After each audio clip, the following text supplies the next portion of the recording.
War Eagle football is. I got my fans in the stands, my team on my back. Hard work. I put my city on the map. Dedication. With my school, but I know I can do better. Commitment. Yesterday and not one college. Endurance. College offer after all this hard work. Teamwork. Telling you a lie. If I say Loyalty. so how do I stay focused? Perseverance. Life, and do I have a fair chance when this world's so shite? See, we all pay a price. I got some things on my mind, but I need to regain my Self-discipline. It's game time. Give all, leave nothing. Responsibility. I gotta choose. Clear eyes. Leadership. I can't lose. Faith. Belief. Training. Trust. Loyalty. Success. Victory.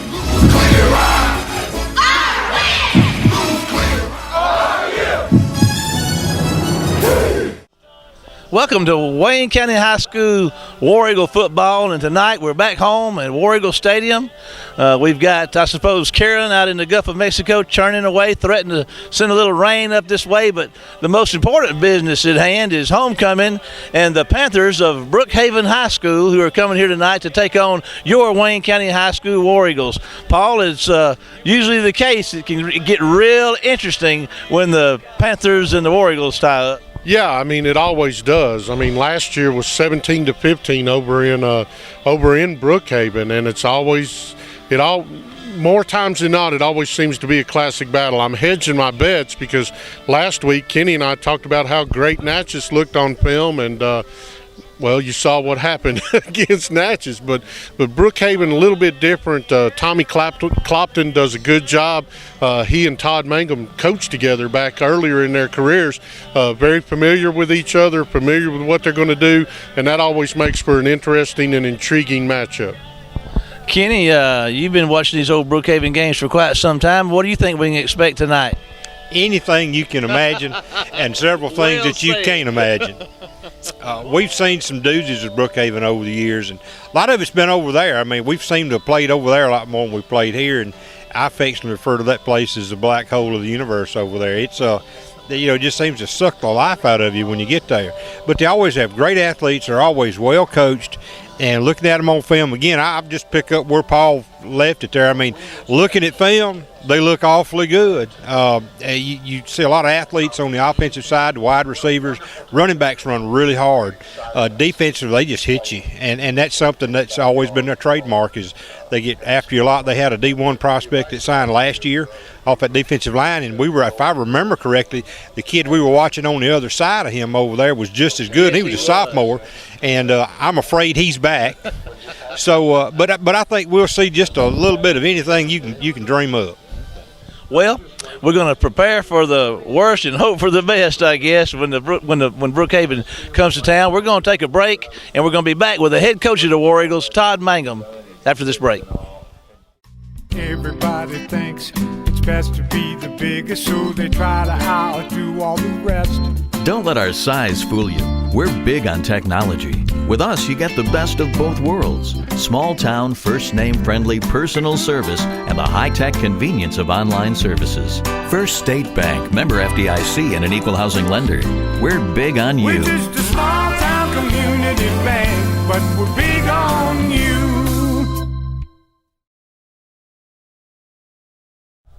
Welcome back to our First State Bank pregame show, and the head coach of the War Eagles, Coach Todd Mangum. Coach, we got last week, went on a long road trip, got the big district victory, and tonight it doesn't. We're home, but the task continues to be a tough one when the Panthers come to town. Yeah, no doubt. Brookhaven team that up until last week was undefeated. Got their first loss of the season. Happened to be a division loss to Laurel, but in that game it had a lot of turnovers. Had, I believe, about 4 turnovers. and Laurel turned them into points. They had some missed opportunities in the red zone. So, it was a tough night for them, and hopefully they won't get on track again tonight. We know how that turnover business works, and it's not good when you're the one turning it over. We look at them offensively; they're pretty get about the same yards, materially speaking, on the ground as they do through the air. They don't complete a large percentage of their passes, but when they do, they average about 18 yards of completion or so. They do. They've got some good receivers that can make things happen when they do, catch the ball. Well, a lot of their passing game is, vertical, get it down the field and everything. That's why they have a lot of, big plays in the passing game. But, they do have some receivers that can do things with it when they catch it.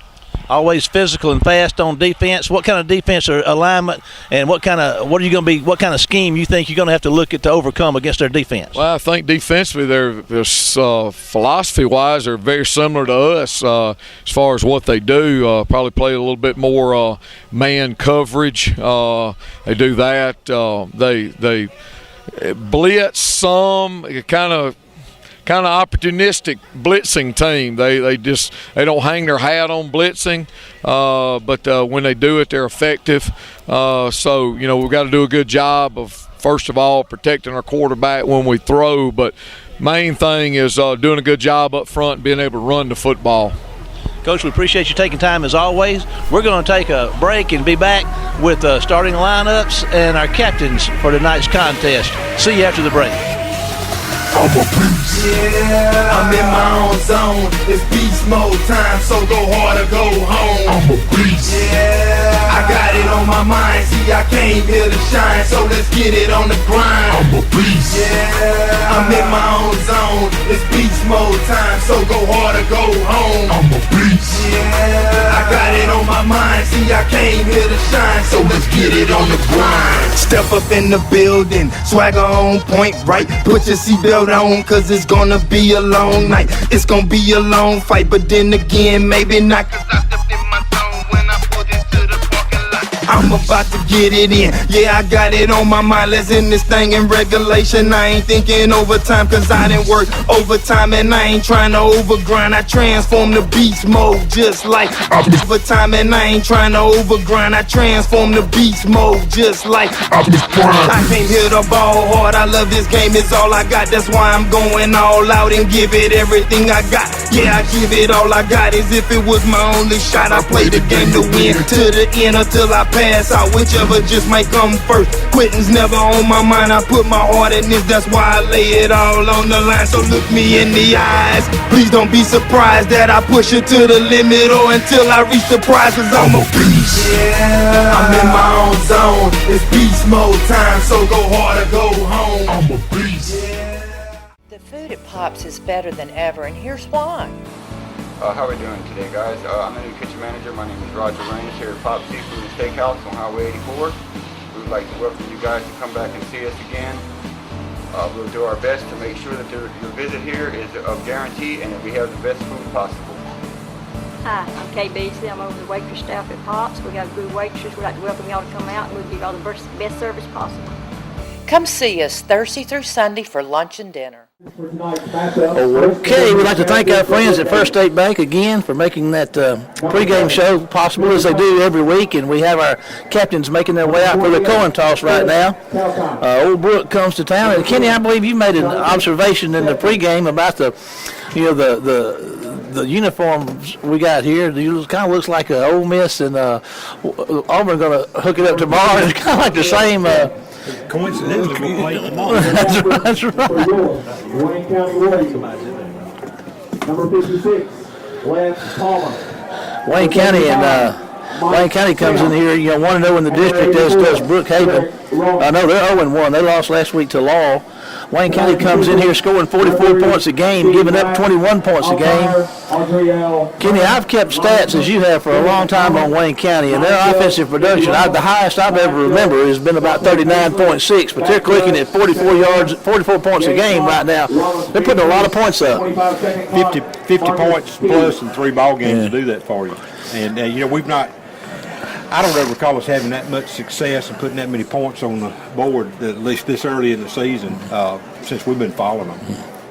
giving up 21 points a game. Of course, we've seen defensive in the past is get down to that 8 to 9 and 8 to 11 range. 21 certainly is a pretty good number, but as of late, that number hadn't been that high. Let's see how the coin toss works out. Looks like Wayne County has won the toss and has deferred, so we'll be looking at the Brook Haven offense coming in. Wayne County comes in giving up 15 first downs a game, giving up 3.3 yards a rush for about 105 yards rushing yards a game. They're allowing the opposing quarterbacks 51% completion and 178 yards per game. So that's where we're going to see that Wayne County defense to start with. Offensively, for Brook Haven, they have, I can talk to Coach Mangum, they don't complete a lot of passes, Kenny. They're only about 42%, but when they complete one, their average completion is about 18 yards a catch. So when they catch them, they make them count. Well, they do, and that's because they set the pass plays up so well with a running game. And they're a running football team, and when you see them line up in that eye, that power eye, they're just going to run the ball straight at you. Let's see, some of the folks we'll be looking at from them offensively, receiving. Let's see, their quarterback looks like it's probably Trevelyan, number 3. And like I say, about a 42% completion guy. And I'll tell you what else he can do. He's averaging 4.5 yards a rush from his quarterback position. So they got a couple other running backs, one with about a 5-yard, one with about an 8-yard average. That's Colley, I believe, number 1, and Boyd, number 32. So they got three guys back there with over 30 rushing attempts and are averaging 4 or better. So they can tote that mail when they have to. Kenny? Well, they can. Their quarterback has been a little gimpy up until now, and I'm sure he went to a revival somewhere and got a miraculous healing and anointed with oil, and he's probably going to be full speed plus 10% tonight. But, that does affect what you're able to do offensively. What we saw on film was we saw where he looked a little hesitant, a little slow because of the high ankle sprain. McCare's going to kick one. It's going to get by the receiver down inside the 15-yard line, and he's going to make his way back out across the 20, close to the 25, and we will begin the Fred's Super Dollar first quarter as Benito Jones, Ron Lawley, and Jaquan White make their way in for the front 3. Jamal Poe, 32's in there. Hayden Shelby and Tremont Lofton are your linebackers. Across your backfield, you got 23 Pinnell, 27 Parker. Let's see, we've got 14 DeCarlos Walker back here to safety, and let's see who we got on the other side for you. There's a pass out here, and Bonner's going to get him down. Number 3, Cooley is the other, playing the other corner on that lineup. So nice little pitch and catch on first down. Well, just a good little swing and out pattern, and he does a good job to get it out there to the receiver. Good pickup on first down. 2 receivers right both ways for him, actually. He's looking to throw again. They're going to come out throwing, and there's Parker. I tell you what, Tremont Lofton made a good stab at that thing, but he got away, and down the sideline they go. And like we said, they don't catch many of them, Kenny, but when they do, they really stretch it out. And that young man ran through a couple of tackles. Well, I'll tell you what, that was a good throw, and 10 made some good moves, and that was something that Coach Mangum had worried about, was their ability to stretch the field vertically like that. Talk about a game of inches. Tremont Lofton was just a fingertip away from picking that thing off. But nonetheless, the Panthers are in business down inside the 25-yard line of the War Eagles. Now they're still going to throw it. There's a little pass. It looks like Jamal Poe might have got a hand on that. Stepney, incomplete. Setting up second down, 10 yards to go for the Panthers. I guess the They've already got 54 yards throwing because that second pass is good for 47 yards. So they've moved the ball well. They're going to run one up the middle, and there they go, and they're going to get inside, breaking tackles and spinning, and there's a touchdown for Brook Haven, and it didn't take them about a minute, Kenny, less than a minute. It's 11:01 and left on the clock, so 59 seconds, and they've got themselves 6 points on the board. Well, just 4 plays, and they left from their 25, a 75-yard drive. Did a good job just to get it punched in the end zone. You know, they had again, you talk about missed opportunities. They had some opportunities to tackle him and couldn't get it done. And a real good effort by that running back is kind of a missed extra point. So after about 59 seconds, Old Brook takes the opening possession of the contest here on homecoming against Wayne County, and they drive down there and score, but come up short on the PAT. We'll take a break and be back in a minute.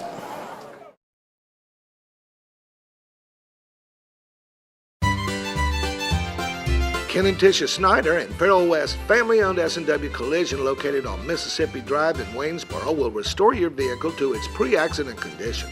Let us take care of the details. We specialize in auto body collision repair. S&W will handle your insurance claims for you. We make sure only quality parts and paint are used to restore your vehicle. An accident can wreck your car. Don't let it wreck your life. Come see the best. Come see Ken or Farrell at S&W Collision. Okay, here we go. Back now. Let's see Brookhaven. It didn't take them long to assert themselves offensively. Now Wayne County's going to get their chance.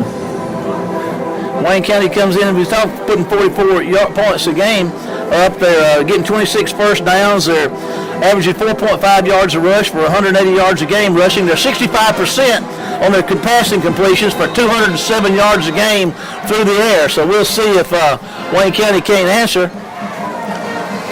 Brookhaven on their first possession. There's a deep kick that's going to be fielded at about the 1 and back to the end zone. He comes out under his own volition and is going to be, well, he's breaking, that's DJ, and he's making his way around the left side and kind of, they had him pinned up back there, but he jumped the fence and got out across the 20. Yeah, he'd have been better off just to have took a knee because they only picked up an extra yard or so by doing that. It's from number 23. But who knows? He could have broke it big. You have no way of knowing. I don't think he had a choice. If he'd have been in the end zone, he'd been by rule. Well, he stepped back into the end zone. Okay, here we go. We got Hodo's your quarterback. Sims is going to be running back with you, and let's see who we got here. Trips right and a single receiver left for him. We'll get some of those numbers. Cortland Sims is out there. There's a pass out here trying to get it across the middle to Jarvis Chambers on a little quick slant. 22 Deshaun Filon and number 4. I believe that is on the other side. That is. Second down, 10 yards to go for the Warriors. For Wayne County, Mr. Devontae Ramey. 2nd and 10 for Wayne County. Same formation.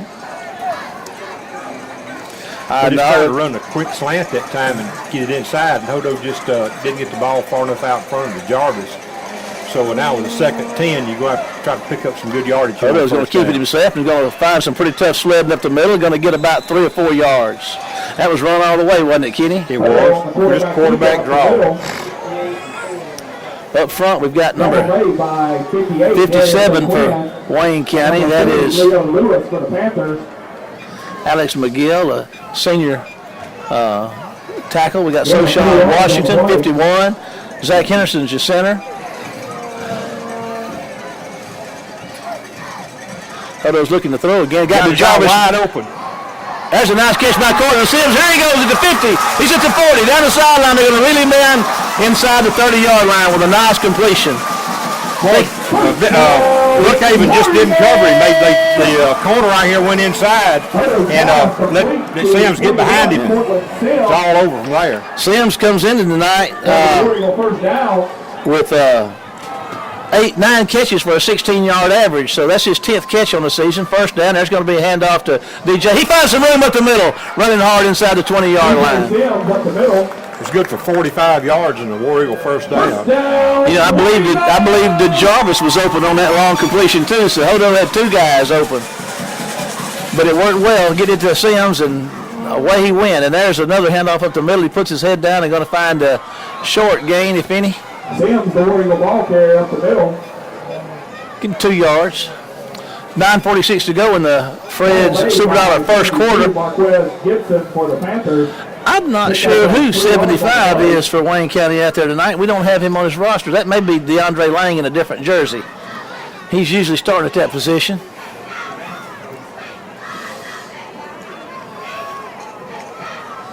Nathan Smith, 72, is the left tackle. Hodo's looking to throw. Throws one down here to the corner for Jarvis, and it's going to be intercepted in the end zone. So Wayne County was trying to get the ball down there in the corner to Jarvis Chambers and throws the pick. So one thing, Kenny, Wayne County's done real well when they haven't turned the ball over, but they've turned it over on their first possession tonight. Well, it's not good. I mean, you had a chance. You took 3, 6. You had 5 plays. You got down inside. You got down to the 15-yard line, and you needed points because Brookhaven went 75 yards in 4 plays. Mm-hmm. So now the defense has got to step up.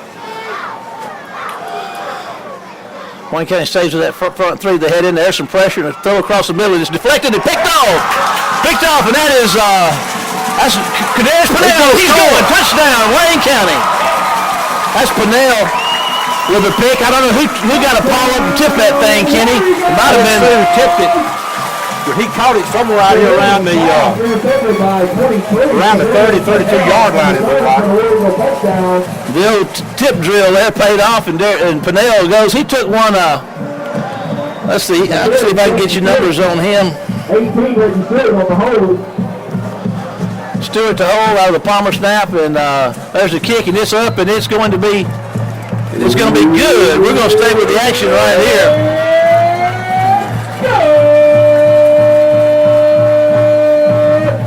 Did we make the extra point? We did. I don't think that's Pennell's second interception on the year, but I think his first return for a touchdown during the season. He had a 100-yard return in the Jamboree, but I think that's his first one that's going to count. We got an injured War Eagle on the field. We're going to take a break and be back after this break for more of the Fred's $1 first quarter.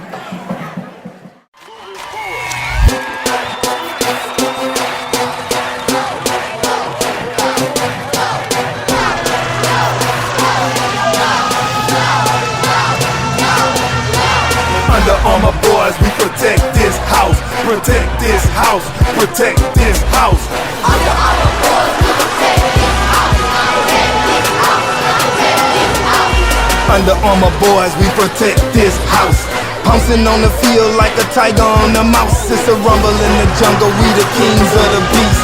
Big gang Cabela's either famine or you feast. It's that click, clack, other teams get back. Under Armour boys, and we here to represent that. We here to go hard, we here to get our beast on. The field is our table, and it's time we get our feast on. So step your game up, it's about to get started. Big hitting game.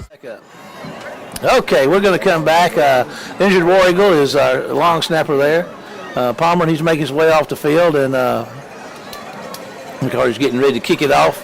Wayne County responded, if not with an offensive touchdown, with a defensive touchdown. Well, it just took us a play longer to score.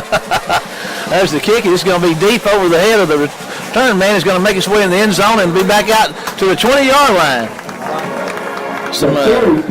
McCary's kick goes deep, and by rule out to the 20-yard line. First down, 10 yards to go. Let's see, we placed so many people up front now. Wayne County last week rotated 3 defensive linemen in on every other series, but they're going with their starting 3 so far. This is their 3rd defensive possession, and they got White, Jones, and Ollie up front.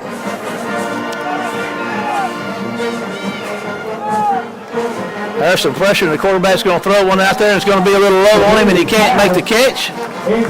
So 2nd and 10 from the 20 for the Panthers of Brookhaven.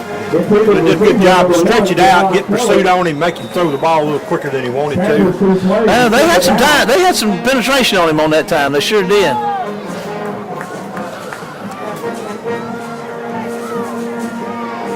They have been committed to this throw so far tonight. There's going to be a handoff up the middle, and Wayne County runs by him, and they're going to stop him for about a 4-yard loss. I believe that was Jaquan White got through there and hit him in the backfield, and the linebackers cleaned him up there. It's about a 4-yard loss, 3-yard gain, a 4-yard gain. Pick up 3 yards on the play. It's going to bring up 3rd and 7 for the Panthers. Panthers can play 3rd down. 8:45 to go in the Fred's $1 first quarter. Tied up 7-7. There's Benito Jones gets a jump, and let's see. I think it's going to be an offside against Wayne County. Yeah. I believe you're right. It's going to be 3rd and 2 instead of 3rd and 7. Benito's quick off that ball. We had some problems with that a couple of weeks ago, Kenny, down at Gulfport. Well, and I mean, that's, they can do something different now with 3rd and 2 as opposed to 3rd and 7. The run game, they can run for the first down. They're going to throw it. There's a little pressure after him, and they're going to get after him and throw the ball. And what a good play! I tell you what, that was Tedrick Parker, number 27, got after that. Ron Wiley was giving him a lot of pressure back there, and Wayne County's going to force the Panthers to punt. Deshaun Philon's going to be deep to receive this punt from the Panthers. So Wayne County broke service there. Back deep for here he goes, 22, Deshaun Philon.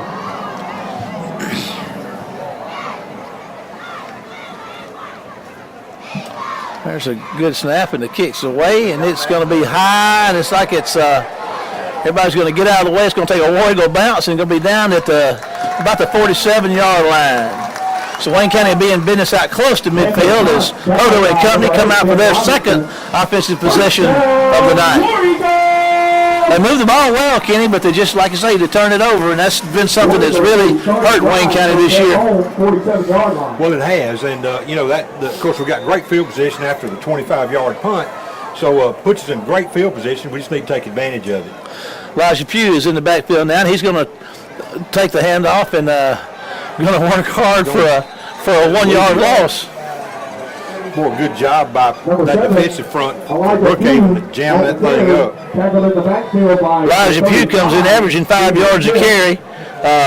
DJ's averaging 4 yards a carry. Ramey's right, and Philon and Chambers are left. Sims is tight end. Lined up offside.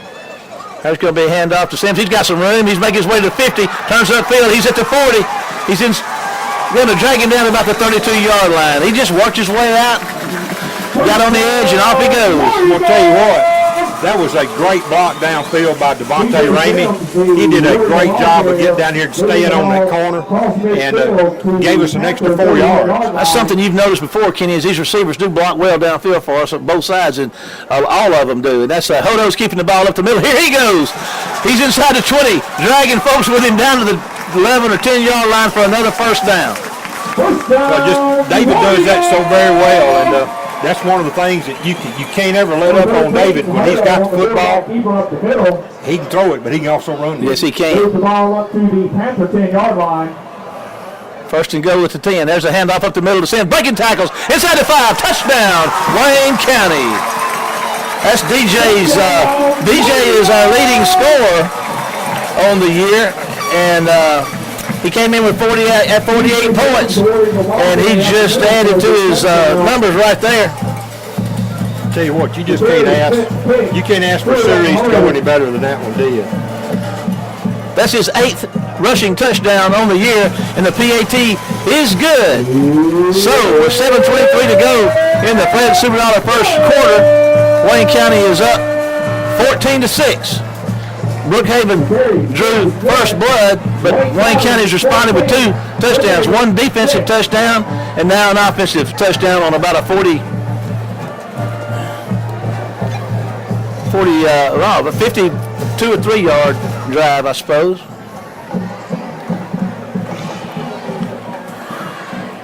Tell you what, Carey's had a good year kicking the ball, hasn't he? He's had a lot of work too, because we've scored a lot of touchdowns. He's kicked a lot of kickoffs. He ought to be well practiced. And I tell you, he's got a 35-yard field goal to his credit this year already. Last week, the 30-yarder or so that he kicked was just wide left. He had plenty of distance.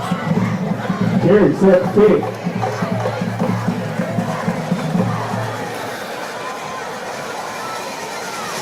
Carey puts a foot in it. It's going to be caught down here at about the 18-yard line by the Brookhaven return man, and he's going to work hard and find him some room and going to get tackled at the 30-yard line, and flags everywhere.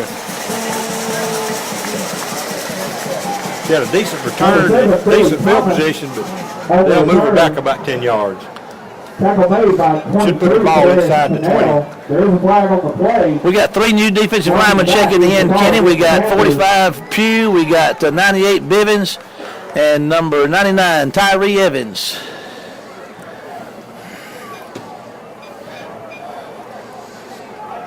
10-yard penalty from the start of the foul. Panthers to start the drive at their own 20-yard line. 7:18 to go in the Fred Superdollar first quarter. We got a new defensive front. Let's see how this bunch gets after this quarterback. And they get a quick start right there on the nose. Bivens gets off a little early. Flag on the play. I think that'll go against Wayne County. Bivens is a sophomore, as is Evans, and Pugh being number 45 being a junior. So there's a junior and 2 sophomores on that defensive front right now. Penalty is offside against the War Eagles. 5-yard penalty. Linebacking crew and the defensive backs stay the same for Wayne County. First and 5, excuse me, at the 25 for the Panthers. There's a little pressure, but a quick pass, and they're going to get him at about the 30-yard line. It's going to be mighty close. Let's see where they spot it. Trevelyan's pass complete to number 12. He should. Trevelyan. If he doesn't have it, he's going to be awfully close. 23 to there is Cannell. It's Trevelyan to Trevelyan on that pass completion for a first down. Ball's out at the 30, 1st and 10 for the Panthers, trailing 14-6. On 30-yard line.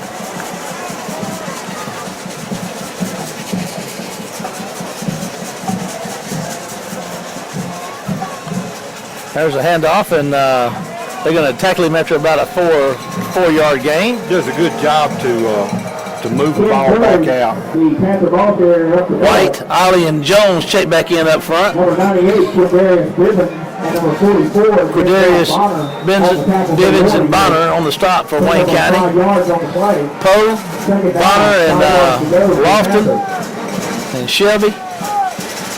There's the quarterback looking at what a good defensive play right there by Tremont Lofton and others.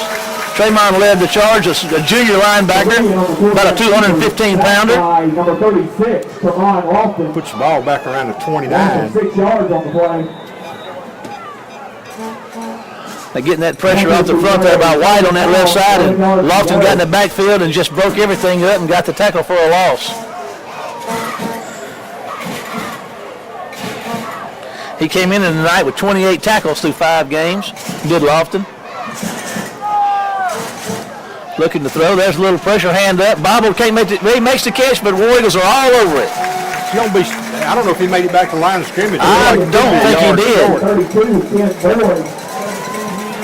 Tackle for a loss by number 32, Jamal Poe. Jamal Poe is having a lot of action out there tonight, making tackles, and Lofton with another one. Poe's our leading tackler on the year, coming in with 33 tackles. Cooley with 30, and then Tremont Lofton at 26, and Pennell with 25. So Poe's having another big night, as is Lofton.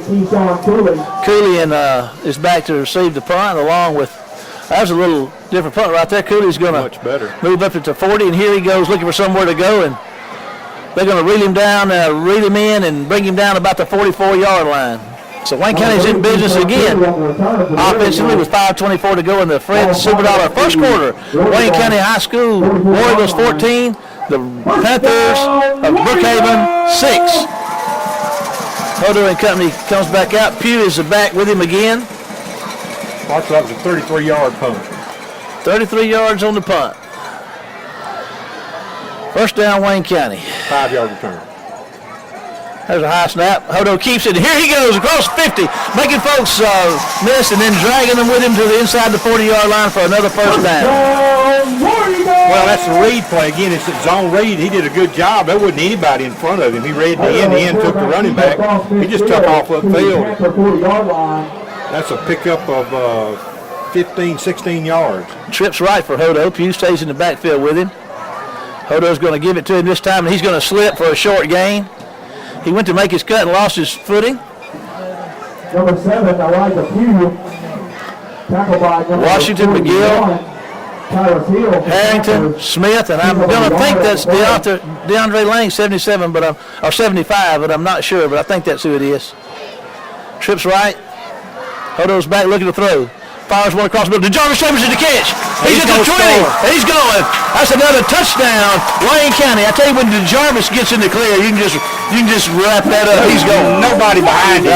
And he caught the ball on the inside between the hashes on a post pattern. There just wasn't anything anybody could do. Nobody there. Did you see the way he had his hands out? He caught that with his hands out in front of his body in stride, and there was just no catching him. He split those defenders at the 20, and it was touchdown Wayne County. Touchdown kick, and the kick is good. So, I tell you what, it started out somewhat with an auspicious beginning, but Wayne County has put 21 unanswered points on the scoreboard here in the Fred Super Dollar first quarter. Well, there's 4 minutes and 35 seconds left, and there's already been 27 points scored between the two teams. But I remember a year that a 3-touchdown lead, 2-touchdown was not nearly enough. Oh, we'll never forget that one. Never forget that Jimmy one. John. We sure were, and heartbroken. Still taste the agony of that defeat. It cost a door, a set of hinges. Jim after that. And like Forrest Gump, that's all we're going to say about that. All righty. We carry on to kick it off again. Number 2, Smith, and number 7, Thomas, set to return for the Panthers. That's going to be one squib. It's going to be on the ground at about the 25. It's reeled in, and here he comes up the middle, and Fast Freddie Jordan got there to put a head on him and got some help. And we've got Paul Keene from the sideline. Paul, what you got for us?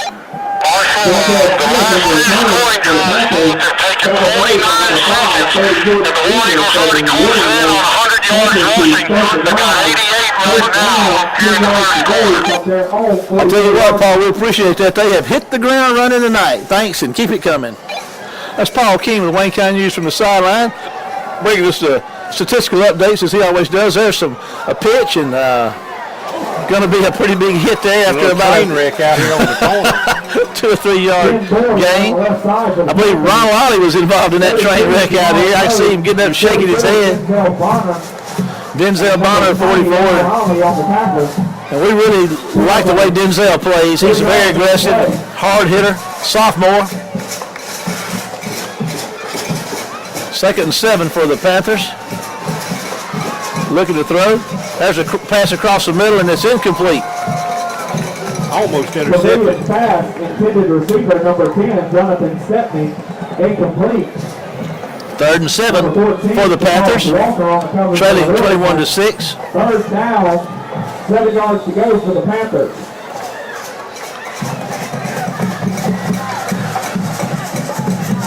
They got Jones out here on the defensive end, Ollie on the nose. He got back. They didn't. I tell you what, you talk about he reeled himself in, didn't he? His headgear's been a quarter-inch higher on his head. Oh my goodness! That's all right. We made as hard as Ron worked not to get on size, White gets a jump on it. It's going to cost him 5. That 317 pounds got started, and now he got to stop before he crossed that line. I'll never know. And you know, it's amazing how hard-headed defensive lineman can be when you tell them, do not listen to the quarterback, watch the football. You're already down there. Just watch the ball, and it amazes me. Hey, that's puts them kind of probably in 4-down territory right there with the situation as it is. But nonetheless, it's 3rd about 1 with 3:56 to go in the Fred Super Dollar first quarter. There's a little running room up the middle. Going to have a first down at about the 42 or 43 for the Panthers. Panther first down. Shot made by number 95, Benito Jones for the War Eagles. Benito Jones, sophomore defensive tackle on the stop. 1st and 10, inside War Eagle territory for the Panthers of Old Brook. Trips right, single back set, a single receiver to the left side for Tremillion. There's a quick jump off the ball. There's some pressure and a pass across the middle and incomplete. To Carlos Walker on the coverage. Tremillion pass. Just throwing to a spot out there and looked like the number 2 guy on the other side for Brook Haven, not the number 2, but the inside receiver. Got tangled up with one of our safeties. And incomplete. Larry Carter checks out, and Jaquan White checks back in for Wayne County. I think that might have been Carter that jumped earlier, and I was hammering Jaquan for that, but it was Mr. Carter instead. 3-man front for Wayne County. Trips receiver, single back, trips right for him. For Tremillion. Padell one-on-one over here on the left side. There's a handoff, and they blow that thing up. And let's see, there's Jones, Ollie, The Panther ball carrier hit the backfield. and Poe, and White, all of the defensive front in there, along with Jamal Poe, the linebacker. Tackle made by number 50, Jaquan White. That's a 4-yard loss. That happened in a hurry. 3rd and 14 to go with 3:01 to go in the first quarter here. The Fred's Super Dollar first quarter. There's a snap. He's back to throw. There's across the middle. Boom! Right there on coverage is Shelby and 43 and Tremont Lofton 36. That's going to be incomplete. You notice that time, defensive front, all 3 of them got through and awfully quick, and you saw them blow up at the same time. They smelled scream. That's coaching. That's coaching. 23, Fallon and Fennell. I tell you what, we play about as many people as returning these punts as we do on the defensive front. Every time you look down there's a different guy back returning these punts. That's a good snap. Kick's going to get away. It's going to go over there toward Pennell. He's going to move up on it and make the catch at the 18, looking for some room. On the corner. Up. I'm just going to shut up and watch. Well, he picked up a yard. He worked hard for a yard. 17, made it back to the 18. He was wanting to get on that corner so bad, and I tell you what, if he had, he can fly too. But nonetheless, first down, 10 yards to go. War Eagles from their own 18, 2:38 to go in the Fred Super Dollar first quarter. War Eagles up 21-6. It's a 29-yard kick. Wakefield 0. Sims is in the backfield, 2 receivers right, 1 left for Hodo. Hodo's going to give it to Sims, and here he goes, going to run hard, breaking tackles. Here he goes, Kenny! What's he going to do? He's at the 50, cuts back. No, we're going to tackle him ourselves. He's at the 30, and they're going to reel him in down at about the 26-yard line. I don't know who to give credit to. We give assist for ourselves on the tackle. Oh, I tell you what, that was some hard running. He broke a couple of tackles at the line of scrimmage, and off to the races he went. That takes the ball all the way down to the 26-yard line. Is that right? That looks good. 24. Marshall, that's a 56-yard run. And they're going to give it to him again, and here he goes, and they're going to hit him hard at the line of scrimmage this time. I mean, I don't know that I've done that. He's out of breath. He's too tired. He's getting a breather right now as Elijah Pugh checks in his stead. Ramey and Fowler on the right. We got a tight end, Sims on the right side, and then Chambers out left one-on-one. Hodo's going to give the ball there to I think it's Pugh, isn't it? Pugh, and he's going to work hard down there at about close to the 20-yard line. Third down. Third down about 5. He was working hard for that yardage, Kenny. Tell you what, Brookhaven, they tightened up, they shut the door. Oh, they really do. They really do. And they're physical. Of course, you addressed that in the pregame show. They have always been a strong physical bunch on defense. Hodo's looking to throw. Go fire one across the middle to Ramey. And it went through the hands of a defender, and Ramey couldn't quite adjust to it and get it caught. 4th down for Wayne County. 4th down and about 6. It's a 38-yard kick from here. So. Super 10. With 4 minutes and 34 seconds left to go in the first quarter, South Panola 20, Olive Branch 0. 1:18 to go in the Fred Super Dollar first quarter here, and Wayne County's going for it on 4th and about 6. Trips right for Hodo. Pugh's in the backfield with him. Chambers is out left. Hodo's looking to throw. Fires one out to Coach Smith. Raymond makes the catch inside the 10. First and goal. Raymond didn't miss it this time. Yes, he did. He didn't have to. Yes, it was. He did a good job. First down for Wayne County. Ball spotted at the Panther 10-yard line. Ramey's 9th catch on the year. There's a handoff to Pugh up the middle. He's going to work hard for maybe a couple of yards. We'll see how it pans out. Number 7, Elijah Pugh. Warrior ball carrier up the middle. DJ checks back in. Pugh out. Number 41. Second and goal from the 8. Inside a minute in the Fred Super Dollar first quarter. Wayne County up 21-6. Wayne County is threatening to put another 7 points on this board before the quarter runs out. Going to hand it to Sims. He's going to try to get on the corner. And they're going to reel him in for a loss out back about that 7-8 yard line. You know, we talk about that a lot. I know it's jammed up on the inside, but sometimes you just, at this level, these kids just keep trying to bounce it outside. And, you know, sometimes it works, but more often than not, it doesn't. Ball spotted at the Panthers 7-yard line. Third down and goal for the 7. Wayne County's should be the last snap of the Fred $super first quarter. Corbin Sims jumps offside, so that stops the clock with 7.9. That's going to cost Wayne County 5. Sims foul on and Chambers are right, Ramey's left. False start is the call against the War Eagles. 5-yard penalty. Replay, third down. Should bring it out to about the 12. Penalty backs the ball up to the Panther 12-yard line. And that's going to do it for the Fred's Super Dollar first quarter. So after one, Wayne County 21, Old Brook 6. We'll take a break and be back with your second quarter of football action after this break. Sears is locally owned and operated by the Walker family in Waynesboro. We carry Craftsman and Husqvarna lawnmowers plus every kind of lawn and yard equipment you could imagine. Of course, we have the best and most popular Craftsman tools.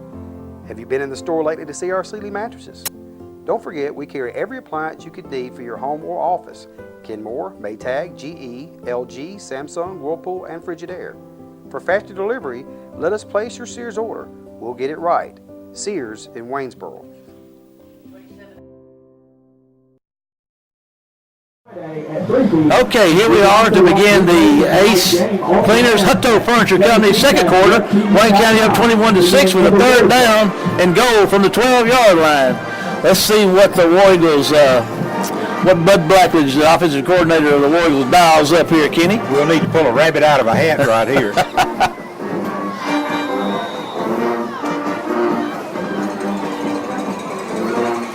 Odo's going to look to throw. Catches the corner, going to the corner out there.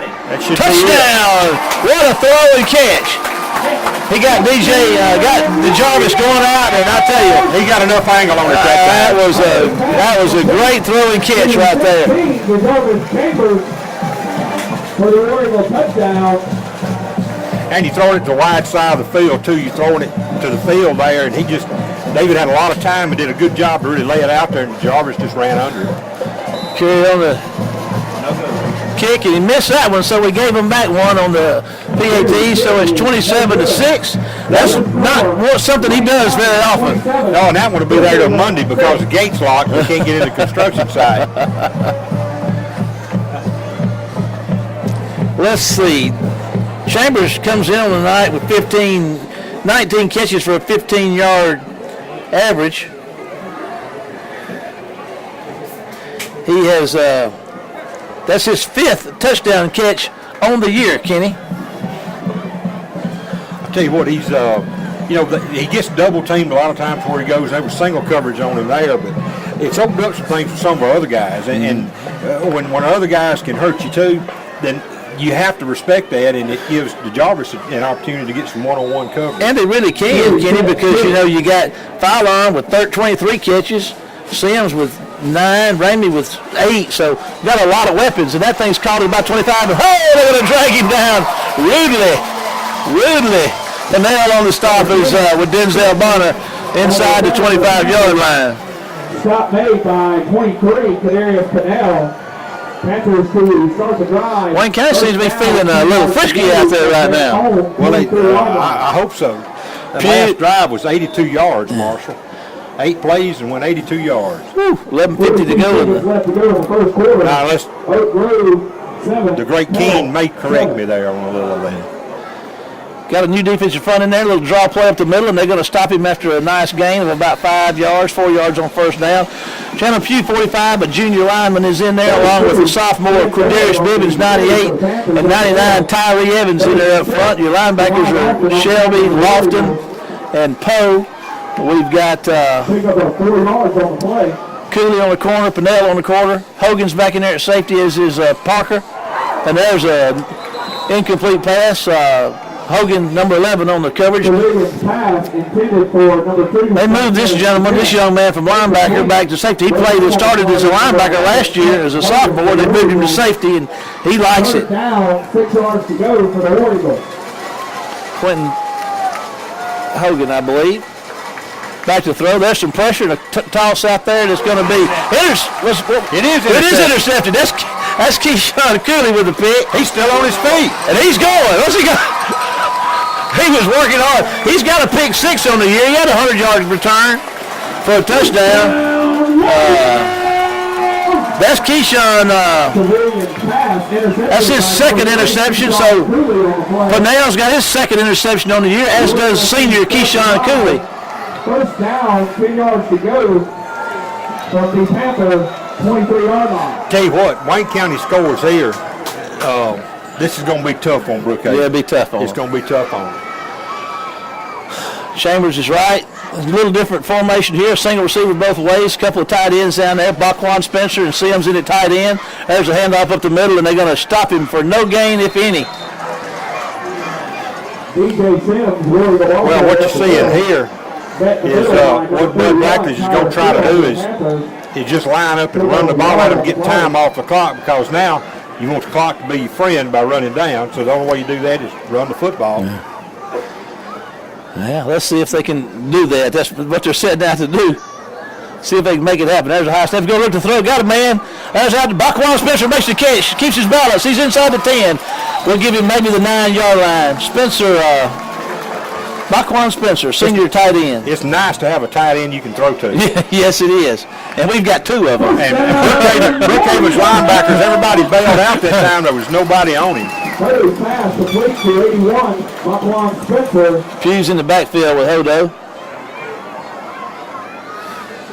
10:21 to go in the Ace Cleaners Hutto Furniture Company second quarter. Wayne County threatening with a 1st and goal.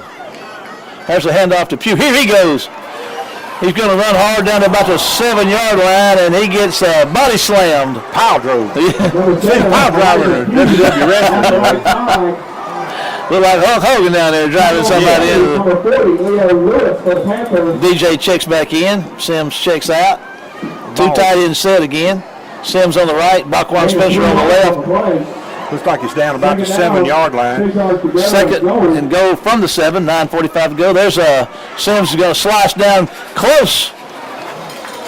We're going to spot him down there probably around the 2-yard line, 3-yard line. Around the right side.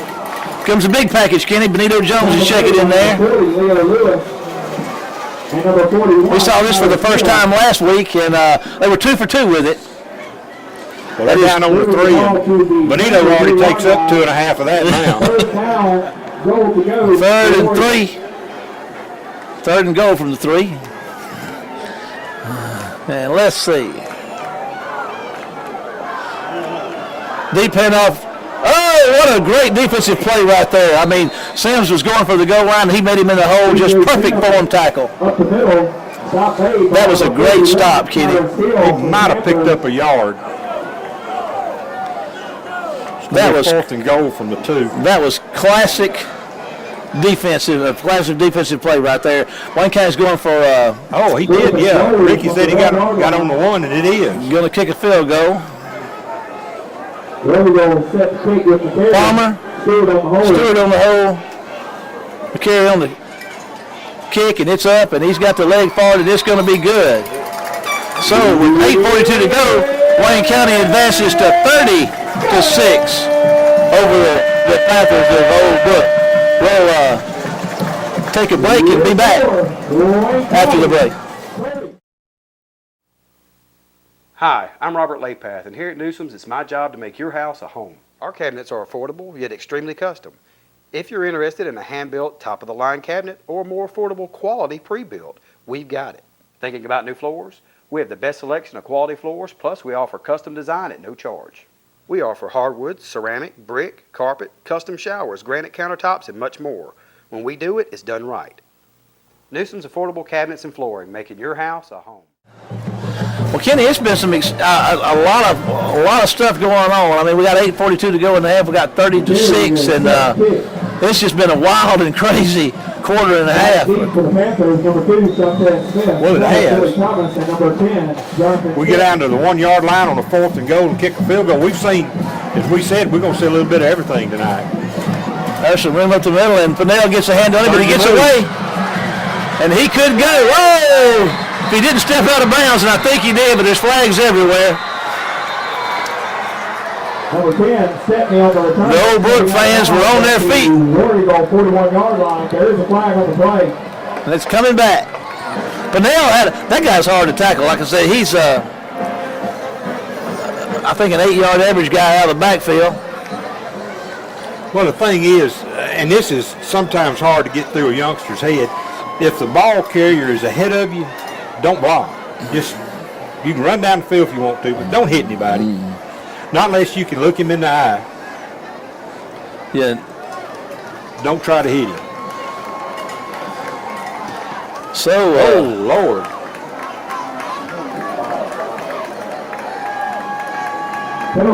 That's a big one. Against the Panthers. That's going to put the ball back at the 20.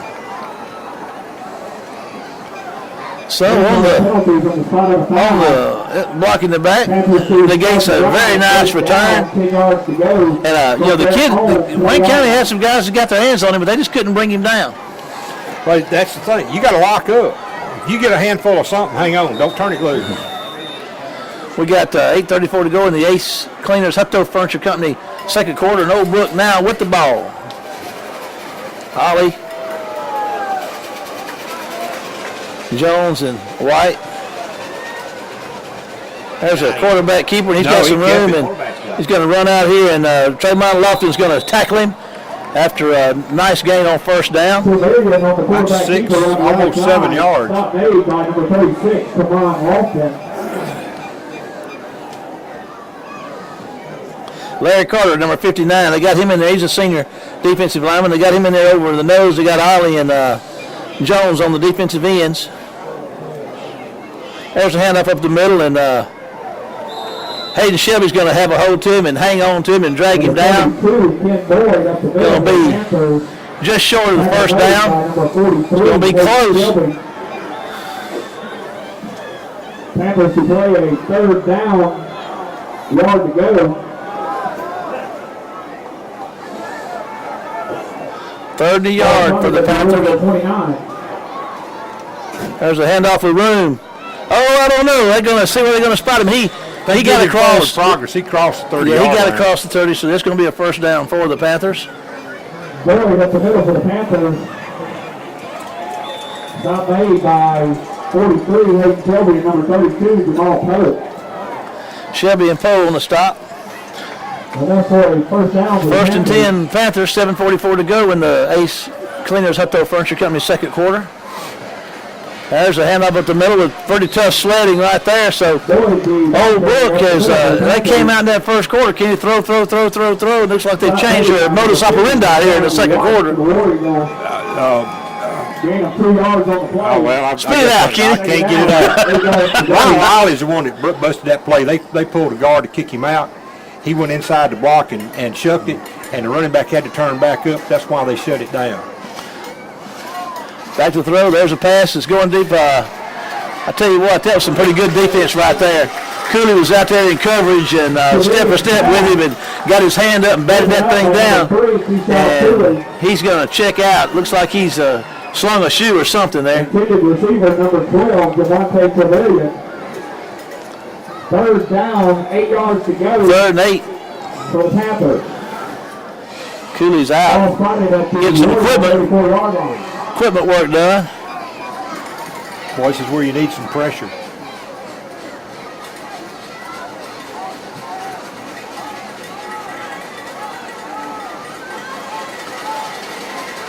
He's got time. Ollie's after him, pushes him on the run. Oh, my goodness. He hit Tremont Lofton right in the bread basket, but he couldn't hang on to it. Ron Ollie had him on his horse and running for daylight. And you could tell the defensive front had screen on their mind. They were looking for a screen play or a draw. And they did a good job to stay at home and still get a little pressure. I tell you what, Ollie showed a good burst there. Back deep for the Warriors, 22, Deshaun Fowler. Another punt. 7 minutes to go here for in the Hutto Furniture Ace Cleaner second quarter. Fowler back to receive the punt. Pretty good snap. There's a little pressure. And a nice kick. Fowler's going to reel it in at about the 32-yard line, looking for somewhere to go. Breaks one. Here he goes. Across the 40. Oh, the 50. Working down to the 45-yard line. That was some pretty shifty running, wasn't it, Kenny? Well, it sure was. That was a 34-yard punt and a return back to the 45. About a 22-yard return. Wayne County's back in business in Panther territory at the 45 with a 1st and 10 and the 30-6 lead. Pugh is in the backfield. 2 receivers right with a tight end on the right side for Hodo. He's going to hand it to Pugh, and there he goes up the middle. And they're going to pretty thick traffic up in there. He didn't really have a big hole to run in, but he slugged out there for a couple of yards on 1st down. Elijah Pugh was off there at the middle. Tackle made by 58. He couldn't find him a lane to run in that time, Kenny. Well, Brookhaven, they can be tough in that middle. Rameek Wallace, 19's checked in. Hodo's going to him. Here he is, Wallace at the 15. Oh, he recovered nicely. Did the defensive back. If Hodo would have added out a little bit more, of course. Hodo's pass. I can tell you, though, that Sam's was running a post pattern, and there wasn't anybody between him and the goal line. And Hodo looked back to the right and just threw the ball down the middle of the field. That was 6 points. 8 yards to go. Clock stops, 6:19 to go, and the Ace Cleaners Hutto Furniture Company 2nd quarter. Hodo's back to throw again. He's got him again. Receiver falls down. Sims makes the catch. He's going to be close to the first down yardage. Well, the receiver was going across the middle. It tripped and fell down, and Hodo was looking at him, and he came off of him and went back to Sims there for the shorter pass, but it's going to bring up 4th and just less than a yard, Kenny. Oh, no, I've already marked it 1st and 10. I have to do that. Oh, okay. Okay. Well, I tell you what, you changed your course of history right there. They heard me because I'm not going to go back and do this over. You keep up the good job. I'm using the pen, not a pencil. The pen is mightier than the sword, is what my daddy always said. Sometimes it's mightier than the official if you work it right.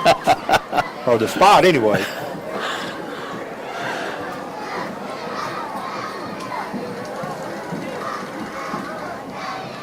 Hodo's looking to throw. Fires one out in the flat. There's Fallon makes a catch, and they're going to get him down after about a 3 or 4 yard gain. Still not down. He just had that hand down there. Would not go down. He had to go over and punch him down. Fallon, in terms of numbers of catches, are leading receiver on the year. Fallon was a pylon then. They had to drive him down. Oh, boy, look here. Number 5, Fast Freddie Jordan Jr. checking into the game.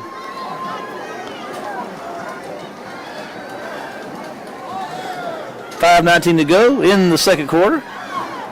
Hodo's going to hand it to Pugh, and he's going to get a yard maybe. Number 7, Elijah Pugh, was really the ball carrier up the middle. That front's toughened up a little bit, hasn't it? Number 48, Chris Damien Jordan. Well, if you look, that nose guy, he's a big one. His jersey's wide enough. He's got 3 numbers. He's a big one. I mean, he's a Jim Dandy. 162 or 172, whatever. Trips left. Hodo's looking to throw. He moves his horse. Throws one out of the flat to Pugh. Makes the catch. Makes one miss. Comes back inside, and at the 20-yard line, and fumbled the ball. But there was Hodo's pass complete to Elijah Pugh. Wayne County's 2nd turnover overnight. We had one on our first possession and then one here tonight. Pugh was just fighting for extra yards, and the longer you stay up in a situation like that, the more likely you are to lose that ball, Kenny. But you got to fight for yardage. Panther, 18-yard line. I think Brookhaven will take the play.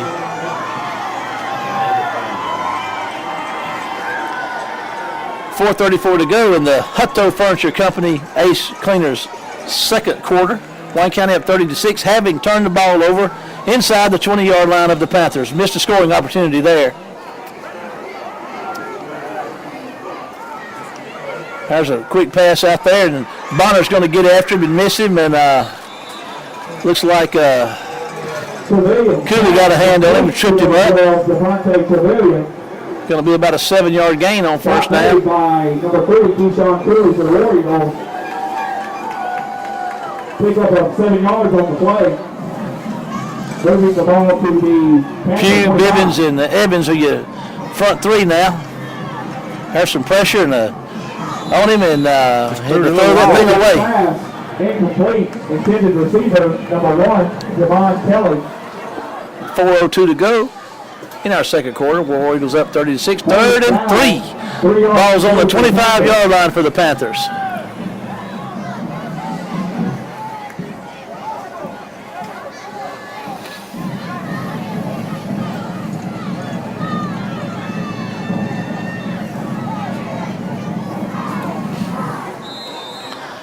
And we have a timeout. So we're going to take a timeout and be back after the break.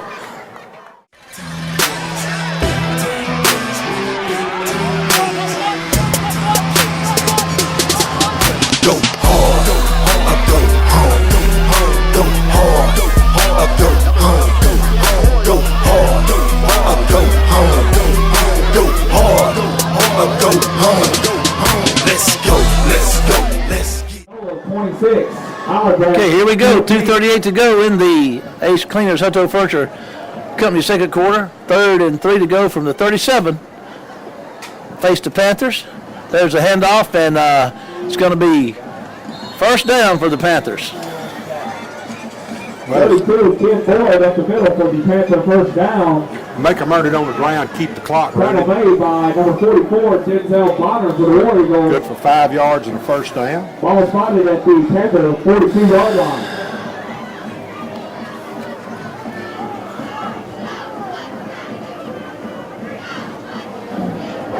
There's some pressure up the middle. He split it on the draw with a nice play. Boy, it was. That defensive draw they've been looking for. It's just when you least expect it. 2nd and 2. Ball's right at midfield with 2 minutes, inside 2 minutes counting in the Hutto Furniture Company Ace Cleaners second quarter.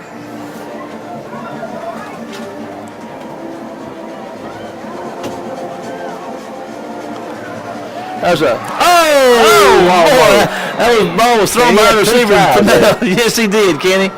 He batted it up. He picked one off on a tip earlier that somebody else helped him with, but he couldn't tip it himself and catch it himself. But he gave it a good shot. Broken up on the play by number 23, Kadarius Pennell. Look at that ball had a whistle. Yes, it did. It was a whistling. It should have had a rocket motor and a set of fans.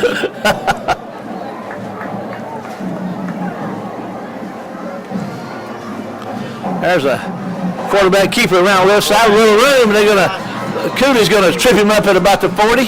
Fred Pavilion on the quarterback keeper around the left side. That's a heads-up play by Keyshawn Cooley, Kenny. By number 3, Keyshawn Cooley. Out there minding his spot, playing his assignments, and a good open field tackle. Inside 1:35 to go in the half. Wayne County up 30-6. Old Brook on the move at the 40-yard line of the War Eagles. Quarterback's moving to his right. They're giving chase. Makes the pitch and catch down there at the 30-yard line, and a big hit, but a nice catch. Oh, great throw and a really great catch there. Yeah, he was running for his life on the throw, and he threw it and took a good catch. And he took a big hit and held on to it. Pennell laid the wood to him down there, but he held on to it. 1st and 10 at the 30-yard line. Inside a minute. No, it's not a first down. It's just short. So he got a bad spot. He caught that inside the 30. Clock's still running down inside 53 seconds.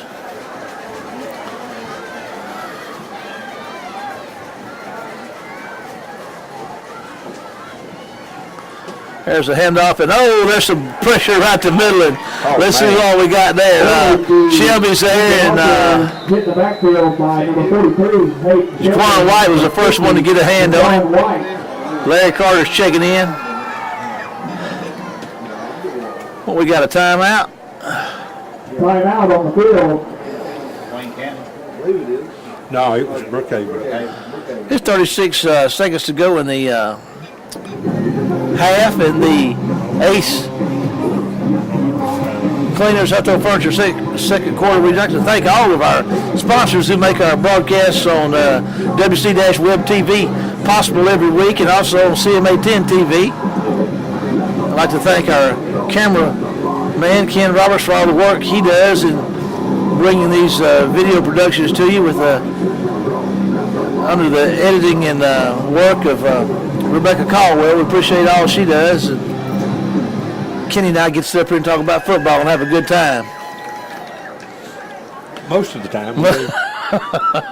If we're behind, it's not as much fun. No, it's not near as much fun when you're behind. But right now, that's not the problem. 36-3 to go in the Ace Cleaners Outdoor Furniture Company's second quarter. Wayne County's up 30-6, and Old Brook looks at a 3rd and 2 from the 32. At the War Eagle 32-yard line.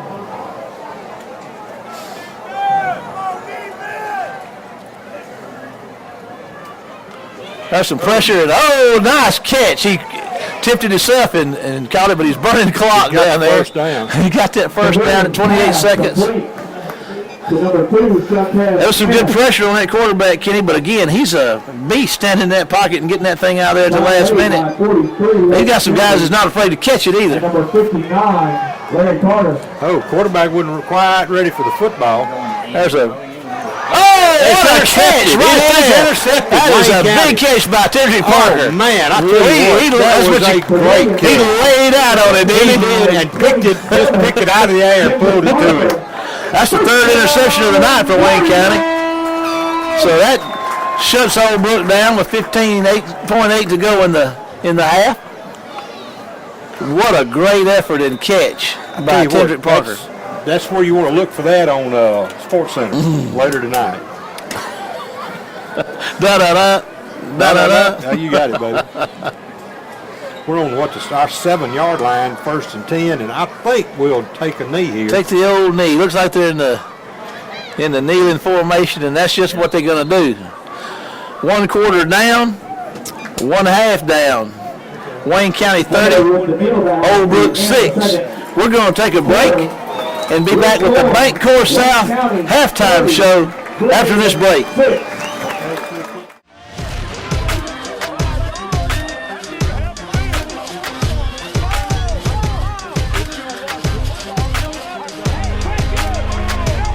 This is 50% hustle, 20% skill, 15% concentrated power of will, 5% pleasure, 10% pain, and 100% reason to remember the name. You know what time it is, it's time that we get it in, so make no mistake about it, these boys play the game to win. It's all about hustling, it's all about heart, man, so keep the defibrillators, not needed to spoil them. Okay, here we go. 3rd and 3 for Old Brook. 4:02 to go in the Hutto Furniture Company Ace Cleaners second quarter. Ball's on the 25. Wayne County 30. Old Brook 6. Back to throw. There's some pressure and a pass and catch. And a first down out close to the 30-yard line for the Panthers. Well, good throw and catch that time. Good job. To number 12, Javante Trevelyan. That's the first down on the play. Ball spotted at the Panthers 30-yard line. 1st and 10 at the 30 for the Panthers. Trailing 30-6. There's a handoff. Hayden Shelby comes through with a big stop. Time the linebacker blitz, it just is timed perfectly. He came across, ball coming to this side, did a great job just to draw a crosshair on him, put the beat on him, and take him down. Shelby, a senior linebacker, one of our team leaders for sure, and he led the defensive charge on that play with a big tackle for a loss.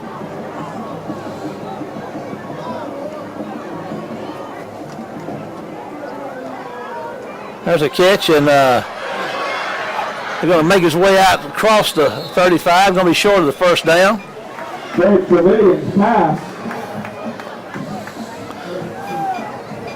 White, Ollie, and Jones checks in on a 3rd down and about 4. Ball's on the 37-yard line. Jamal Poe, 32. Wayne County's leading tackler on defense makes that stop. And Wayne County's going to take a timeout, so we'll take a timeout with him and be back after the break. Where can you find the best food prices in Waynesboro? Here at Norman's Food Outlet, open 7 days a week. If you haven't checked out our everyday low prices, you've been spending too much. Everything is cost plus 10%. Norman knows any good grocery store starts with fresh meat.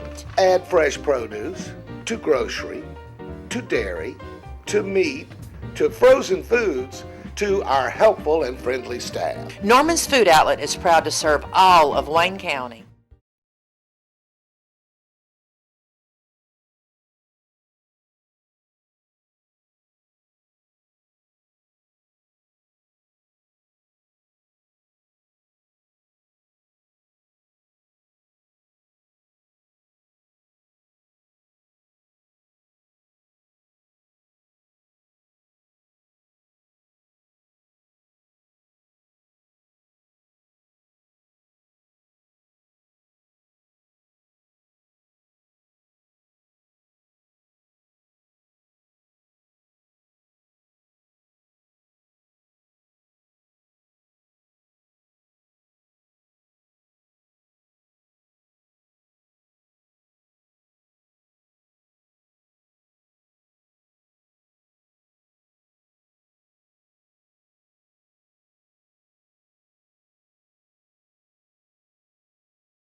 Welcome to the Bank Plus halftime show. And we've got with us Paul Keene, the Wayne County News on the sideline, and the marching band from Brook Haven. Paul, what you got for us? Marshall Wayne County with 307 yards of total offense in the first 24 minutes, 160 rushing on 20 carries, that's 8 yards per tote, 147 passing, 8 of 12. David Hodo with all that passing yards, 2 fumbles, they lost 1, 4 penalties, no punts, 3 of 6 on third down, 1 of 1 on fourth down, 9:34 the time of possession. DJ Sims, 10 carries, 109 yards, nearly 11 yards per carry. Hodo, 3 carries for 40 yards. David with all of the passing. Jarvis Chambers, 2 catches for 52 yards. Brookhaven, 7 first downs, 69 yards rushing, 97 passing on 10 of 23 with 3 interceptions. 2 penalties, 4 punts, 4 of 7 on third down. Defensively, Denzel Bonner with 8 tackles. Interceptions by Keyshawn Cooley, Tim Drake Parker, and Kadarius Pinnell. I don't think the coaches could ask for much more from either side of the team. Yes, but they've done well on both sides of the ball, Paul. I wanted to ask you, Kenny was wondering how long the return Cooley had on his interception. I'm sorry, I'm having trouble hearing you with the man. The interception by who? By Cooley?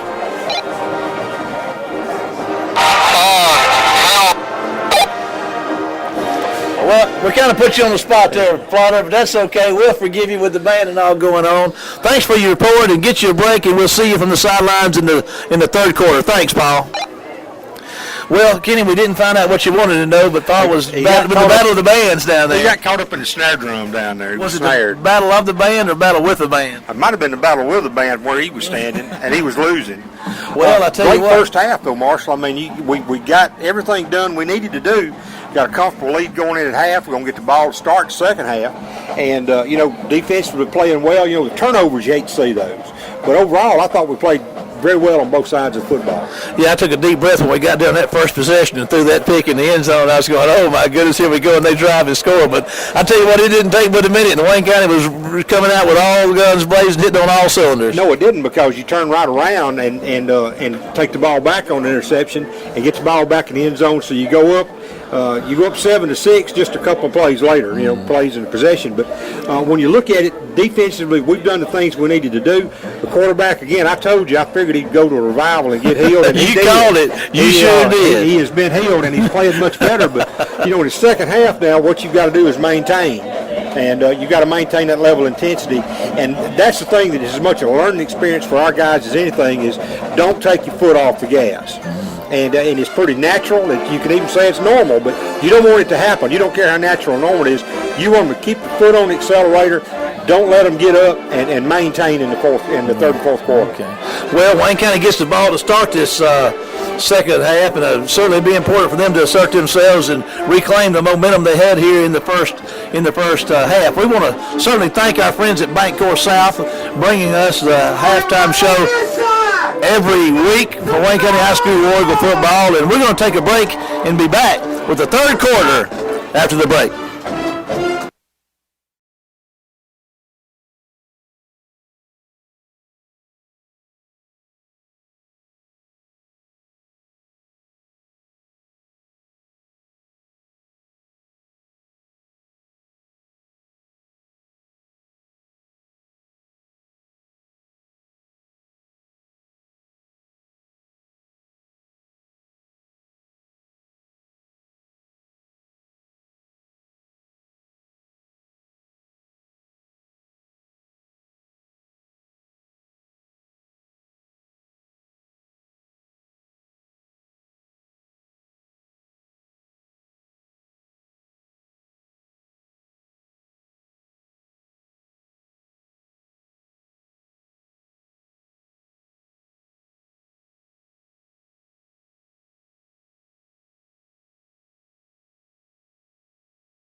At Chickasawhay Door Company, we realize that a garage is not just a place for storage.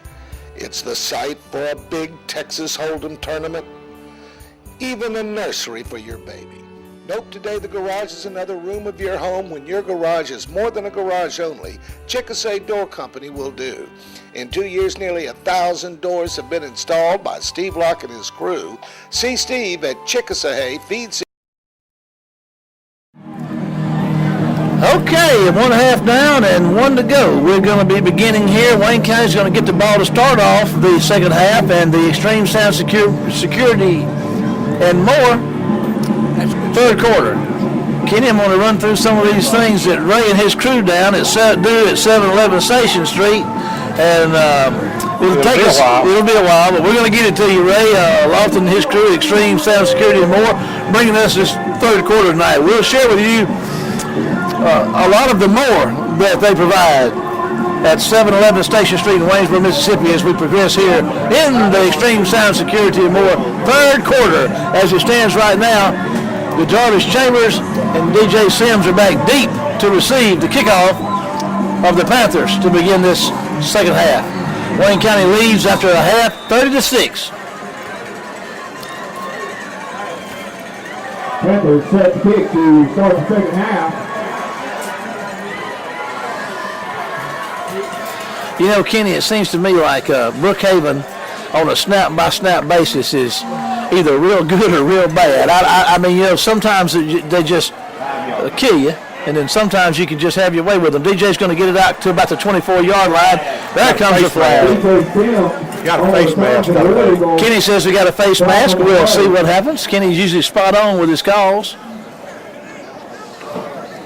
Little conference back there at the 15, 16-yard line.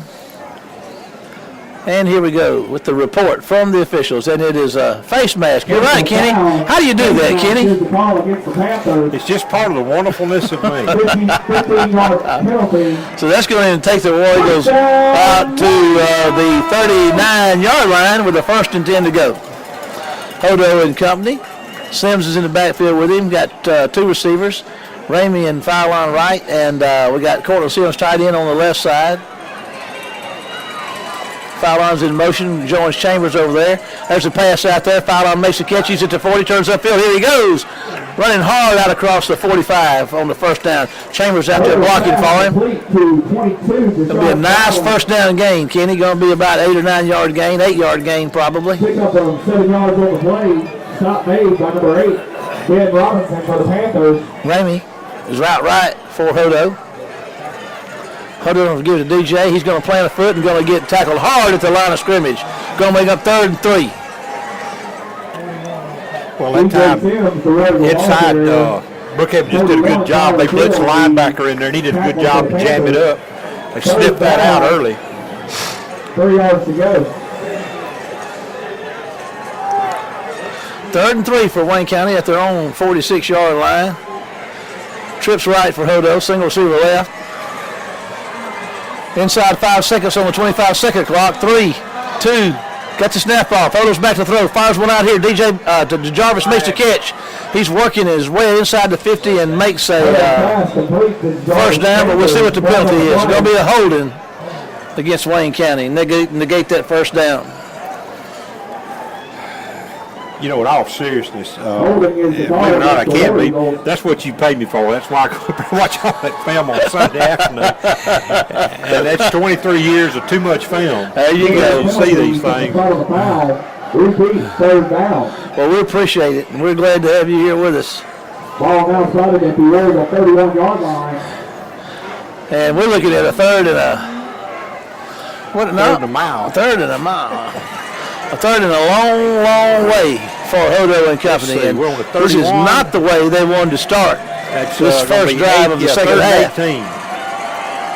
He's going to give it. Hodo's going to keep it and head upfield, and going to be stopped at about the 35-yard line. Going to bring up the first punt, I believe, Kenny, for Wayne County you tonight. You would be correct. According to the Reverend Paul Keene, we have not punted tonight. I don't show us with a punt, so we'll see who punts tonight. That would be Mr. Rooney on the punt. Derek Rooney. Number 2, Suntez Smith, back deep for the Panthers. See if we can, Derek can get one to turn over for him.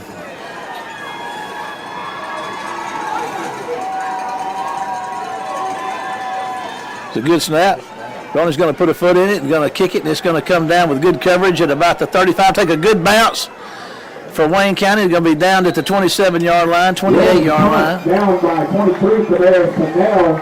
9:45 to go. Wayne County was unable to do anything with their initial position of the second half. Let's see what the Panthers can do. Kenny, trading 30-6 here. Well, that's a good punt, 38 yards, Marshall. And, of course, you'd like to do something with that first drive. It's important, if you can, to get points to start the third quarter. But we'll see if Brookhaven's made any adjustments in the locker room at the half and see what they bring to the table on their first series. Wayne County starts with their starting 3 up front. There's some pressure, and Quan White's going to get after him and force the throw low in across the middle. White with great pressure off that defensive end spot, number 50, senior defensive lineman for Wayne County. Well, sometimes when you take that angle from out there, the tendency is to take too shallow an angle, but you're conscious of coming out too wide, letting him run inside of you. So sometimes it's just not a good choice. You just make one and go. But what it did do, though, was move the quarterback out of the pocket and get him on the run, trying to find a receiver open downfield. Good coverage job by Wayne County. Oh, what a good play right there. And that's what a good open field tackle. Yeah, DeCarlos Walker comes up. I was with Jaquan White again on the fake while the quarterback was running around there, and DeCarlos Walker wasn't faked out, though. Thank goodness I'm not down there playing cornerback. That was a third down, 11 yards to go for the Panthers. Loss of a yard. Trips left for Brookhaven's quarterback. He's back to throw. There's some pressure up the middle and across the middle, and incomplete. So it's going to be 3 and out for Old Brook. They'll be punting it away to Wayne County. And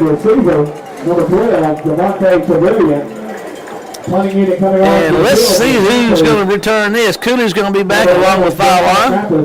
Back kick. Back deep to the Orioles. Number 22, Deshaun Fowler, and number 3, Keyshawn Cooley.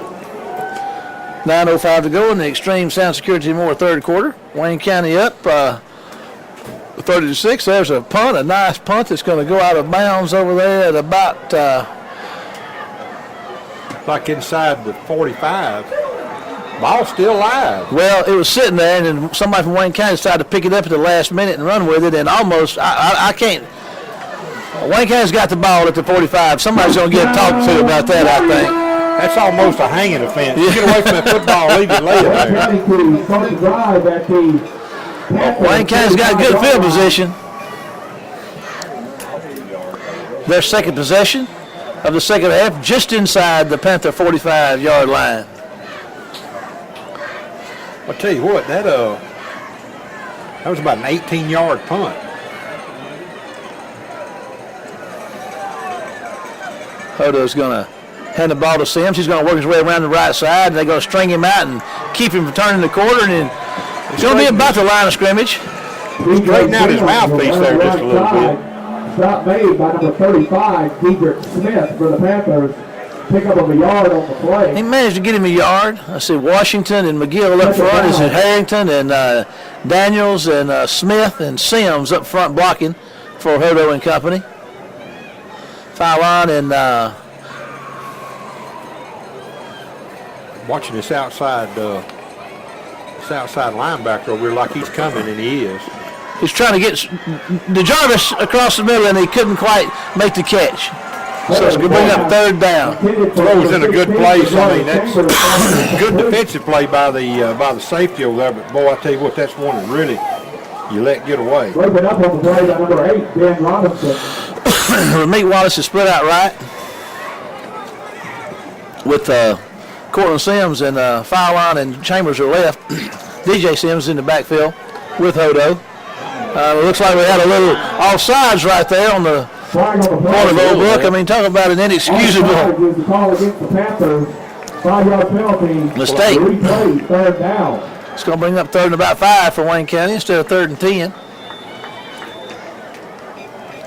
That's just a matter of not knowing where your feet were, Kenny. Well, and the thing is that that can change up a little what you do, Yes, because it you does. only need 4 yards as opposed to 9, so you can think about throwing a little shorter route, maybe a running play.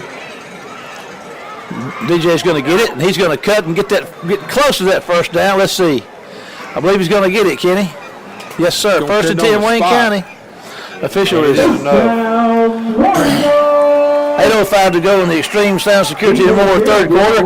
Wayne County with the second possession inside the 35 with a 1st and 10 with a 30-6 lead. He's going to make the pass out here to Phylon. He's got the catch, and he's running hard down there close to the 26-yard line for a nice gain on first down. Tell you what Phylon does. He does a good job of coming off the block downfield with the number 1 guy on this side, and he does a really good job just coming right off his hip. And, man, that's how he's picking up these extra yards. He's got a basket full of catches this year and a few tonight already. And there's a penalty flag. Let's see what's going on here. May have a little movement on our side. Flag on the play. False start. As is always the case, you are right. That's going back Wayne County up 5. Going to be looking at about, instead of 2nd and 1, they'll be looking at about 2nd and 6 with 7:49 to go in the Extreme Sound Security and More third quarter. Wayne County up 30-6. Now with a 2nd and about 5 to go, just at the 30-yard line of the Panthers. Hodo's looking to throw. There's one out there to Phylon again. Can he make him miss? Yes, he does, and he works hard to get a couple of extra yards after contact, Kenny. He gets the ball back down to the 25. That's going to bring up 3rd and about 1, maybe 2. He's what I used to hear referred to as a good possession receiver. He is. He very much is. He's not going to break a lot of tackles, but he's going to catch that ball and take advantage of the space that he's given. He's in this kind of like in the slot out here. Let's see what he does. There's a handoff to DJ up the middle. He finds a move. Here he goes. He's at the 10, 5, touchdown. Dallas Sims and Wayne County. Sometimes something as simple as a dive play can really turn into something big, especially when you've got a single safety and he's cheated over. When they're playing this cover 3 and they've only got one safety and he's on the opposite hash, it leaves the middle of the field open. If you break the line of scrimmage, a lot of times it's trouble. And what we've got is a touchdown on the legs of DJ Sims and a carry PAT. So Wayne County now 37-6 in the Extreme Sound Security and More third quarter. At Extreme Sound Security and More, Ray and his crew handle all types of guns, ammo, and scopes, including Class 3 silencers and fully automatic weapons. They also are an elite archery dealer and sell bows, arrows, and all accessories, along with a great selection of used bows. They have truck accessories such as winches, toolbox, side step bars, etc., and more, which we'll bring to you as we progress in the Extreme Sound Security and More third quarter, where Wayne County now sits atop a 37-6 lead. Marshall, that was a 6-play, 45-yard drive as best I can get it, but the best thing it did, it took some time off the clock. Yes, it did. And here's a kick that's fielded to 19, and Wayne County's trying to cover this thing, and he's going to get out there on the corner. But they're going to reel him in. Like you said, not so fast, my friend. And we have Paul Keene from the sideline. Paul, what you got for us? Also, that drive, 6 plays, 45 yards, 148, and you can just kind of feel on this sideline. They're just settling into a rhythm and just wanting to keep everybody healthy and get this one over with. Paul, thank you, and keep it coming as you can. We appreciate all the work you do, and just keep them coming. That's Paul Keene of the Wayne County News reporting in for us. There's a handoff up the middle and a nice run on first down for the Panthers. There's the Panther ball carrier up the middle. Starting to see some new defensive backs in there. Number 9 is checking in there for Wayne County right now. I believe that's going to be Xavier Lampley, been playing some safety for Wayne County. Ollie and Bibbins and Pugh check out. We've got some new folks up front. I'll get their numbers and names for you as we can. Well, there's some good running that time by Brookhaven. 92 out there, J.B. and Harris, a sophomore defensive lineman. Bibbins and Pugh check back in.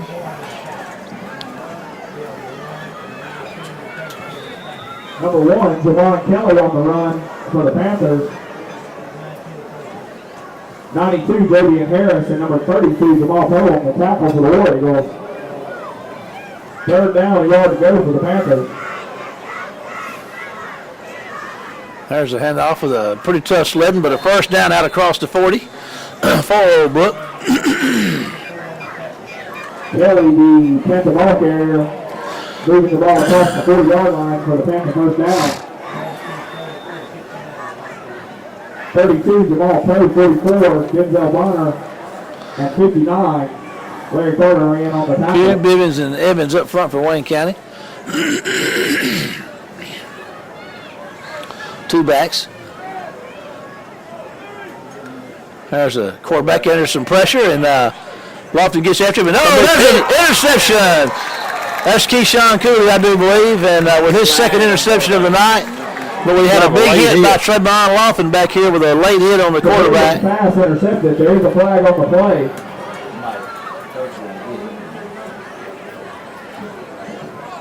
Let's see how this one plays out. Roughing the passer is the call against the War Eagles. Tremont hit him. I was following the ball, and I didn't see how late that was, but it is a penalty, and it'll be a first down for Old Brook. So the fourth interception of the night for Wayne County's defense is taken off the books. And added to the books is a personal foul.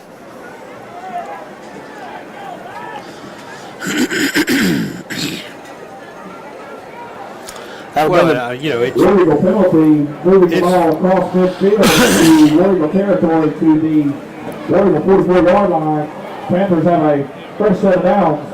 First down, 10 yards to go. Inside the 45, Old Brook's going to hand the ball up the middle and going to get a couple of yards on first down. Devon Kelly up the middle for the Panthers. Larry Carter getting up off the bottom of that pile, number 59. 59, Larry Carter. Quindarius Bibbins checks in, Chandler Pugh checks out. 5:08 to go in the Extreme Sound Security Moore third quarter. Wayne County up 37-6.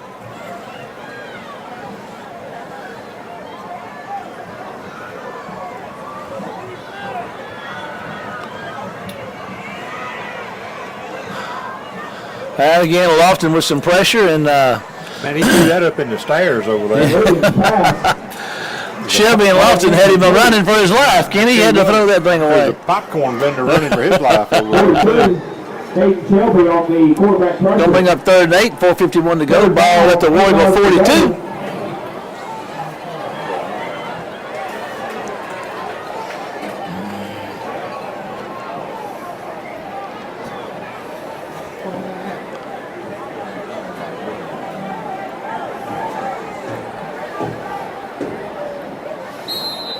And the time ran out on them. That's going to cost them 5 yards. Delay a game. Delay a game is the call against the Panthers. So that's going to 5-yard penalty. Replay, 3rd down. 3rd and 4:51 to go in the Extreme Sound Security Moore third quarter. And that takes Brookhaven outside the chains on the 3rd down, but yet in Wayne County territory. There's some deep pass down here. We got coverage. And a great play on the ball by Pinnell. That was a good adjustment that the receiver made, but Pinnell made a great defensive play. He did. He had position on him and did a great job getting back and just knocked the ball down. 4th down for the Panthers. I mean, that's the kind of play you see at the next level. Yes, sir. I mean, he did. He kept his position, kept his head about him, made sure he knew where the receiver was and where the football was. Did a really good job. I really thought that the receiver had made the adjustment, was going to catch it, but Pinnell wouldn't have anything to do with it. 4th and Brookhaven's going for it. Yeah, down 37-6. They look like they are going to have to go for it, and they're going to air one out across the middle and makes the catch. And a first down for Old Brook, and more down to the 25-yard line. So they can run on a 4th and 13. For the Panther first down. Jones, Ollie, and White check back in up front. And number 23, Kadarius Pinnell. Ball fired at the 22 yards. Big 4th down conversion for Panthers. In the 3rd quarter that is really moving. There's a nice handoff up the middle. It's going to be stopped in a jiffy Hayden Shelby and Jamal Poe on the stop. That was not really a draw as much as it was a delay on a trap, and Wayne County just linebacker stayed at home and made the play.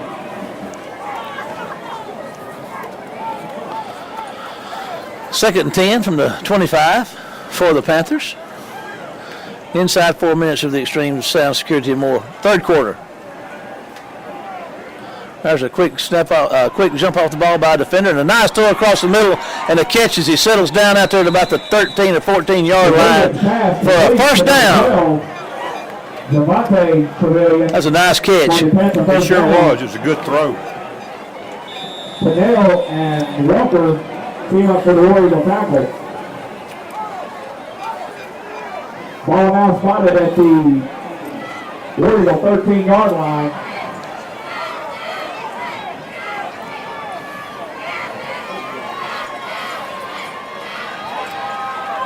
We turned him loose. Yeah, Benito got through there and got a hand on him, but couldn't hold him, and he got away and had a nice gain on that play down inside the 10. 3:09 to go in the extreme sound security more third quarter. Pick up 5 yards on the play. Second and 5. And he puts the ball on the ground, and let's see here, still loose. Brookhaven's going to get it back out behind the 10, outside the 10, so they'll spot it at the 11. Covered by number 70, Jared Dillon for the Panthers. Give number 70 credit for carrying a loss. Ball now spotted at the Warrior 11-yard line. 3rd and 8 from the 11. Third down. 8 yards to go for the Panthers. Trips right for Trevilian. There's another ball's on the ground again, and there's some pressure on him, and can they track him down? Benito Jones is giving chase. Throw to. Oh, it's picked incomplete. Incomplete. DeCarlos Walker thinks he's got the catch, but the official says no. Pass ruled incomplete. Fourth down for the Panthers. Jones and company were giving chase and had him on his horse and forced the bad throw. You got to play that. I mean, that's like in the movies or theater. You got to go through with a play if you want it to be believable. You never know who you might swing over to your side. Fourth down. Fourth down to go for the Panthers. I know Wayne County would like to, let them get out of the box on the fourth down a while ago. I know they'd like to return the favor here. There's the pressure and the pass to the corner. It's going to be incomplete. Incomplete. Keyshawn Cooley on great coverage down there. DeCarlos Walker backing him up. So they turn the ball over on downs, and Wayne County's going to be in business at their own, just inside their own 11-yard, but 2:07 to go in the extreme sound security and more third quarter. Some of the other things that they offer down there, Ray and crew, at 711 Station Street, the K2 coolers and Pelican coolers, computer sales and service, virus removal, hard drive replacement, laptop screen replacements, etc. And here goes Hodo and company. Pugh's in the backfield with him. Hodo's going to hand the ball to Pugh, and he's going to try to get on the corner, and here he goes. He's at the 10. He's at the 20, turning on the Jets, and they're going to reel him out of bounds. They're just out across the 20. Well, I think when he drew up there, I think what he was going to try to do was try to see if he could get down and bounds to keep the clock running. But give Wayne County a little breathing room now at the 22. It's 11 yards and a first down. It's a great burst of speed he used to get on that corner. Fast Freddy's in motion. And he's going to throw it out here to Fast Freddy, who makes a catch. He's at the 20, trying to get on the corner. Puts his head down and gets out for a nice gain on first down. Well, that's the thing. When you're running that, you need to get the ball out ahead of your receiver, let him catch it running rather than have to stop and turn around and start again. And that was a good throw by Hodo, and Freddie caught it all in stride.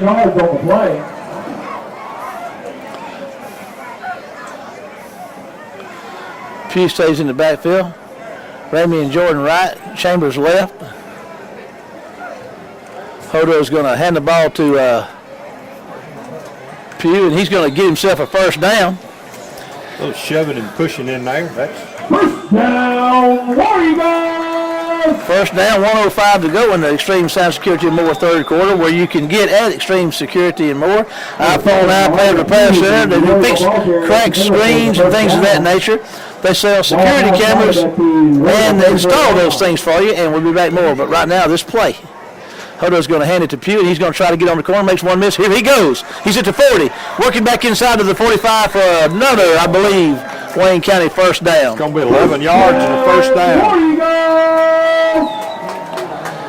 You can also get a CB radio and accessories, along with window tint for your home and your car. And then last thing they'll do for you down there is they'll buy gold and used guns. So, Extreme Sound Security and More, your sponsor of this third quarter. And here we go with Pugh running hard again for about 8 or 9 yards on first down. Well, it's something that's working, you might as well run it, and that's what Bud Blackledge is doing. Made by number 14, Travis Daniels, and number 58, Darius O'Quinn. Pick up of 9 yards on the play for Pugh. Second one for the War Eagles. This may be the last play. Yeah, there's more time on the 25-second clock than there is on the game clock for the third quarter. So that's going to bring three quarters to a close. After three, Wayne County 37, Old Brook 6.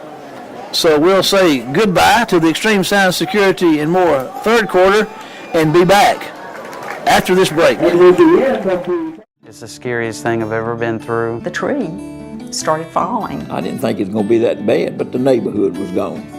Our Alpha agent came to my work. Alpha responds, and they respond quickly.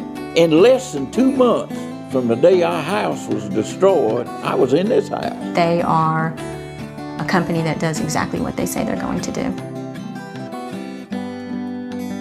For a plan built just for you, contact Kenny Odom in Waynesboro. And now we're back for the Alpha Insurance and Red Apple. Fourth quarter as Wayne County takes up with the second one. Got some new folks in the game for you. Hodo still your quarterback. He's going to put the ball on the ground. There's a fumble. Did Wayne County get it? I believe it. Fumble on the play. That was just got back on it. We didn't. So Wayne County is at their third turnover for the night.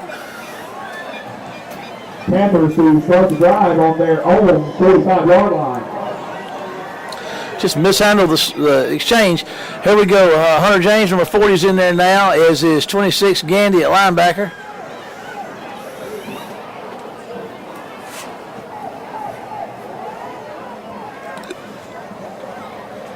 DeAndre Gandy, sophomore linebacker. There's a couple of sophomore linebackers in there for you.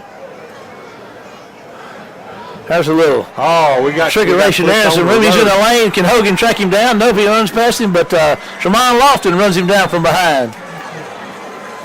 Well, that's a great call by Bill Costas. Caught us with by number 36, Tremont Lofton. Panthers have a first down in War Eagle territory at the 26-yard line. That's a 28-yard gain. Caught us looking the other way. Came back, and I tell you what, that guy's just running through tackles down there just inside the 20. Off the right side. He is a good running back. Yes, he is. Made by number 45, Chandler Pugh, and number 23, Kadarius Fennell. He picked up almost 7 yards. Pick up 7 yards on the play. And he's an 8.8 average guy coming into the night, so he is. He knows how to pick him up and put him down.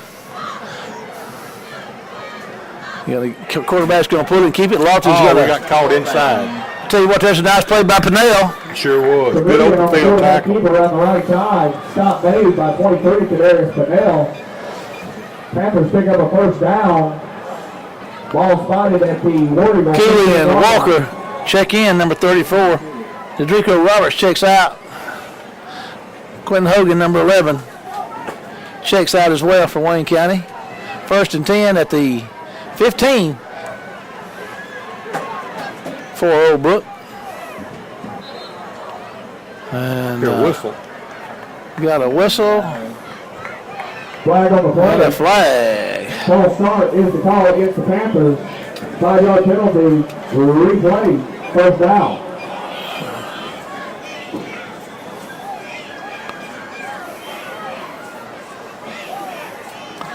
1st and 15 with 10:18 to go in the Alpha Insurance Red Apple 4th quarter. Wayne County up 37-6. Old Brook threatening. There's a handoff up the middle and some room on the corner. Boyd's going to get tackled at about the 15. Flags everywhere. We'll have a hold illegal block, I think, on number 2 down here. And holding is the call against the Panthers. we're going to change it from Johnny on the spot to Kenny on the spot. On the spot of the foul. Replay. First down. That being a spot foul, and it's on the 17, that'll put it to the 27. Close to it, 26. And it's still first down. Score from the district into the 3rd quarter. West Jones 24, Natchez 0.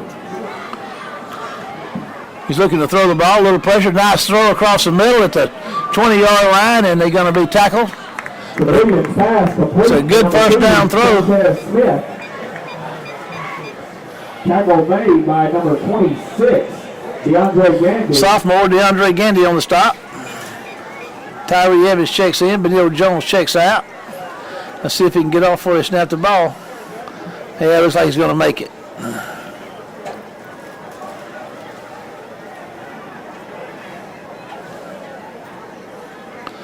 Going to throw one out here, settled in, and Pinnell's going to come up and get a hold to him. And I tell you what, he's been a sure tackler in the open field tonight. Sure is. Smith, 23 Pinnell on the tackle. Bring up 3rd down and about 10 for Old Brook.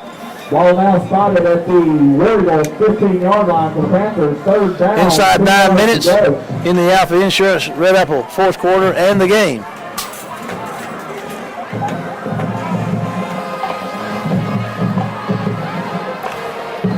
Need 2 big stops here. And that's just overthrown and out of the back of the end zone. He was looking for that fade route. There's your one stop. I don't know how big you could call it, but I guess it is a big because the downs, they've lost the down. 23 Pinnell on the coverage. 4th down, 10 yards to go. Well, you got to get to the 5 or better for the first down. And kind of similar position they were in a while ago at the other end of the field. Yes. There they only had to get, they had to get to the 3 there for a first down and couldn't do it. There's a pass out here. They just can't make the catch. So, once again, Wayne County's going to get the ball back deep in their own territory. The receiver, Chantel Smith. Turnover on down. First down, Warriors. Let's see who we got coming into place. We're going to go. Hodo's going to still go. Is Harrington, Smith, Washington, and Daniels. McGill, and I'm guessing Lane.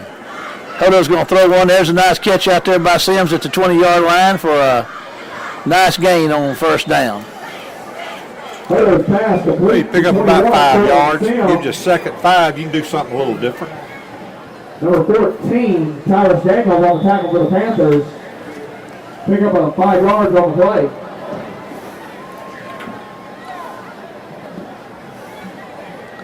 Trips right for Hodo.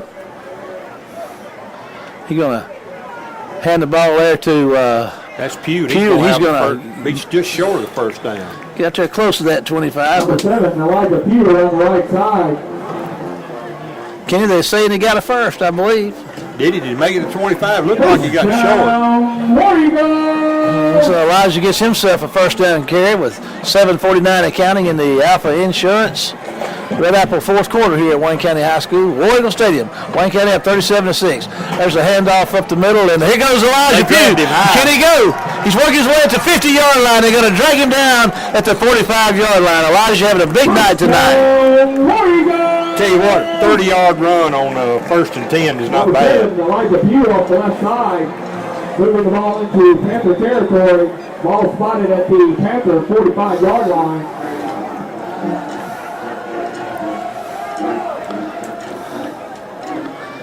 No, you'll take that all night long, Kenny. Give it to him again, see what happens. He's still on his feet. He's still on his feet and got inside, just inside the 40. I would have thought they'd have blown that thing dead there for a minute, but they didn't, and he Has a nice gain on first down. On the play by 58, Darius O'Quinn. DJ, our version of the Energizer Bunny. Yes, he is. Dallas DJ Sims checks in. 7:08 in county to go. Wayne County up 30-6 in the Alpha Insurance Red Apple fourth quarter.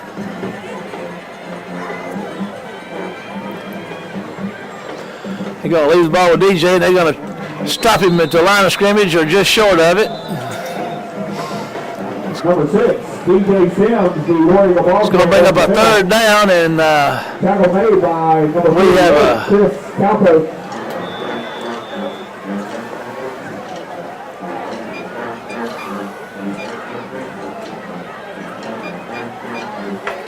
Lost the yard on the play, setting up a third down. 6 yards to go for the Warriors. 3rd and 6 for Wayne County, and Hodo's going to hand the ball up to Dallas, and here he goes running hard and going to be mighty close.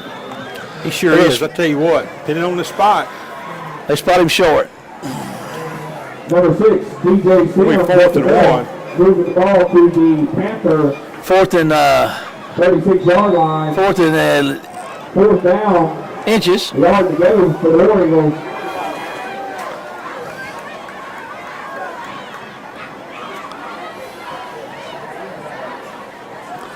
Inside 7 seconds on the 25-second clock. 4, 3. There's a handoff, and there's DJ, and he's going to get the first down and then some. Runs hard down to the 26-yard line. First down, Wayne County. Well, that's what you want to do is just keep moving the football, letting that clock run, get you down around the 26. Up the middle for the Warriors. First down, Wayne County.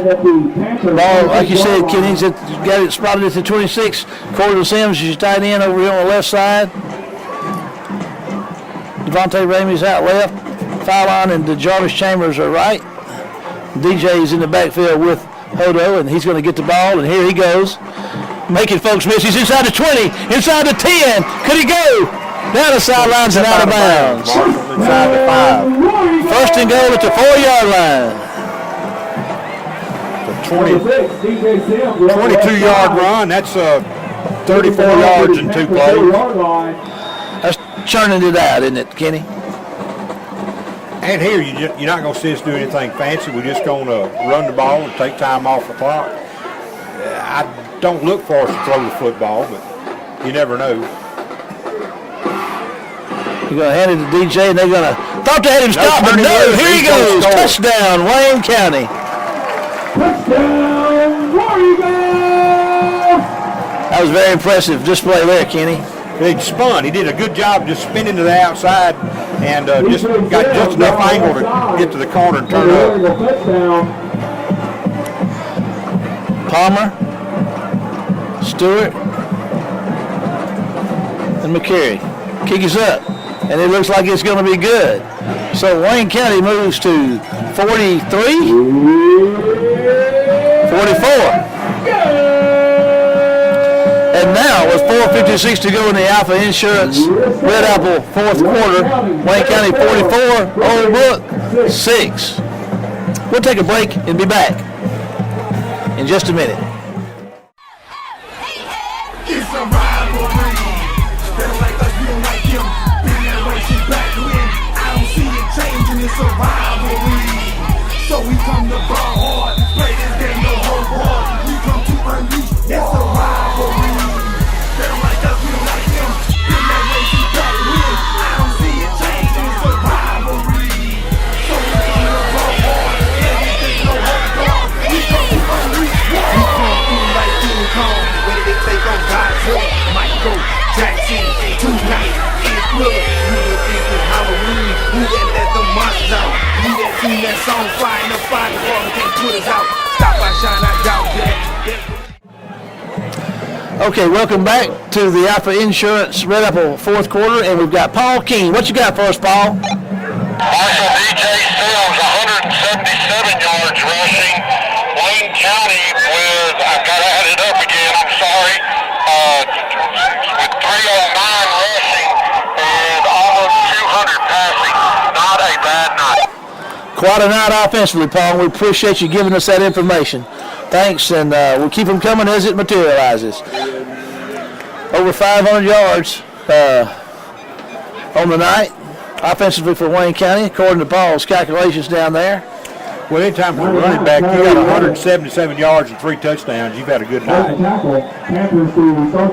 Tyler Hopkins checks in, number 30. Victorious Gandy, number 1, checks in. Larry Carter, Tyree Evans, and Quindarius Bivens up front for Wayne County. There's a little pitch out to the left side again. Let's see if they can break it. He got worked out pretty good for him. He's going to get a first down across the 50 down there for the Panthers. Pick up about 12 yards. Good little counter option. Around the left side, picking up a Panther first down. Stop made by number 34, Dedrico Roberts. Dedrico Roberts, number 34, is in the contest for Wayne County now. He's on the stop in that play. There's a run up the middle and some hard running. Going to get out close to the 50-yard line for about a 4-yard gain. Quentin Hogan, number 11, is checking back in, as is Hunter James and DeAndre Gandy. Kelly up the middle for the Panthers. Poe checks out. Roberts checks out. Shelby checks out. Number 30, Tyler Hopkins on the tackle.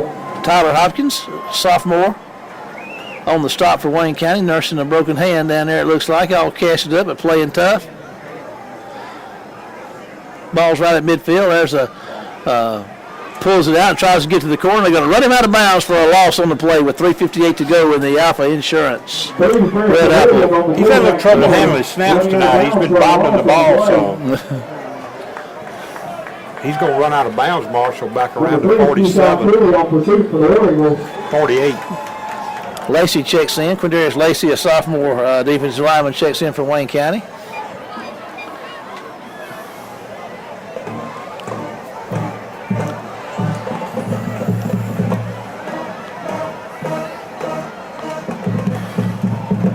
There's a pass and an incomplete pass.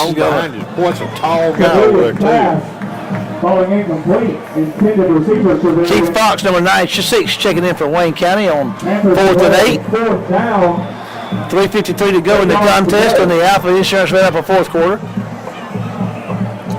Ball spotted at the Panther 48-yard line. Looks like Old Brook's going to just elect a punt, Kenny. Punting unit coming onto the field for the Panthers. I think Wayne County's going to call timeout. Swap our guys out, get the punt return team on. We'll take a timeout and be back after the break. Got a Superman spirit with a 9-leaf fight. Got my eyes on the prize, I ain't worried about the hype. See, I came here for war, so let's get this thing poppin'. I'ma finish what I started, cause quitting's not an option. Got a Superman spirit, a 9-leaf fight. Got my eyes on the prize, I ain't worried about the hype. See, I came here for war, so let's get this thing poppin'. I'ma finish what I started, cause quitting's not an option. I've been criticized and doubted, they talk like I ain't about it. I'm a volcano ready to erupt, so I came here to get rowdy. Competition's talking reckless, but that's what I expected. I'm the Dwight Howard of this game, so all that nonsense gets rejected. I need rage up in this stage. I'm the king.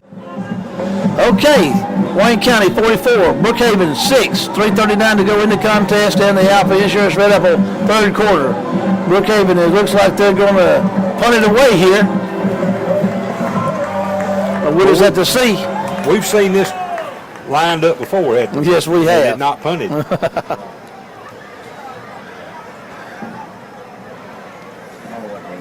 There's a snap, and they're going to punt it away, and it's going to be a nice high punt, and Pinnell's going to take it, and he's going to have some room. I'm not sure who that is. Is that foul line? Couldn't see. Mathis's punt, fielded. Yeah. By 22. Yeah, Deshaun foul line on the return. He caught that thing on the run and carried it out to about the 45-yard line. So let's see what Wayne County offers up offensively. I got a sneaking suspicion we're going to see Reggie Stewart in the contest, number 18, and we do. 89 Franklin in there, had some catches last week. Number 71 Hamilton Hudson in there, 61 in there. Kendrick Carter up front for Reggie. Reggie reels in the high snap. He's going to hand the ball to Fast Freddy. Fast Freddy's going to run hard, put his head down, and get a first down as he moves inside the Brookhaven 45-yard line. Well, it's amazing. These guys just, the further down we go in the order, we still get the same level of hard play. That's a tribute to the coaching staff. Freddie's our highest average per carry guy that we have. Old Fast Freddy is. He's averaging over 6 yards a carry coming into tonight. And there's another blast right up the middle. 10 or 11 yards. And that's number 20, a kid that we've seen play both ways, Roy Harrington. Harrington, the Warrior ball here. Fast Freddie checks back in. Hamilton's reading the ball, chasing the ball all over the field down there and got it set and ready to go. Big sophomore center for Wayne County. Wallace is left, Franklin is right along with McDougal. Jordan's in the backfield with Reggie Stewart. Makes a high catch, reels it down, and gets it to Fast Freddie. He's spinning and making folks miss and refusing to quit, Kenny. Hard running. Number 5, Freddie Gordon Jr. Tell you what, don't Freddie he runs hard. He really does. For his size, if you could just keep him like he is and put 40 or 50 pounds on him, you couldn't tackle him.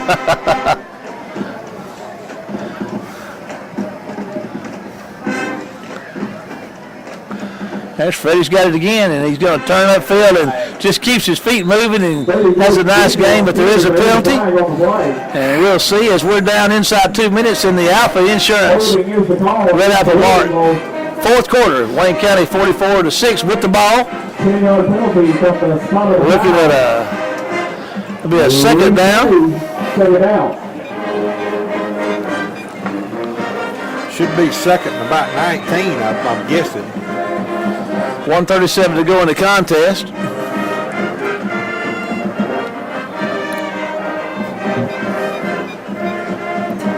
And it's to Fast Freddie again. He's going. Oh, nice tackle. They caught him and got him up around his pulled him down. Top of the 5 there, pulled him down. By number 41. Boy, tell you what, if that Panther hadn't had such a good grip, Fast Freddie was always right. Yes, he was. 32nd-yard line. It'll be third and about 13.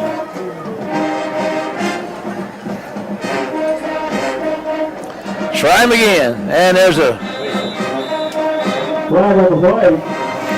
I think Hamilton's going to have to get on his troops down there and make sure they get still. We're inside a minute in the contest in the Alpha Insurance Red Apple fourth quarter. Illegal shift. No illegal procedure. Ball start is the call against the War Eagles. 5-yard penalty, replay, third down. It's going to give us about a third and 18. We should be on, what, the 42? There we are. We should have this play in one more. Yeah, we're inside 35 seconds, and they're going to hand the ball to Fast Freddie, and here he goes and tries to get on the corner, and they refuses to go down, and he gets inside the 35-yard line, and that's going to do it. We're inside the 25-second clock, Kenny, so that's a good ball game right there. So Wayne County is going to get their second district win. They move to 2-0 in the district, and they come out with a big win at home on homecoming, 44-6 over Old Brook. This brings our Alpha Insurance Red Apple fourth quarter to a conclusion. We're going to take a break and be on the field for the McDonald's postgame show after this break.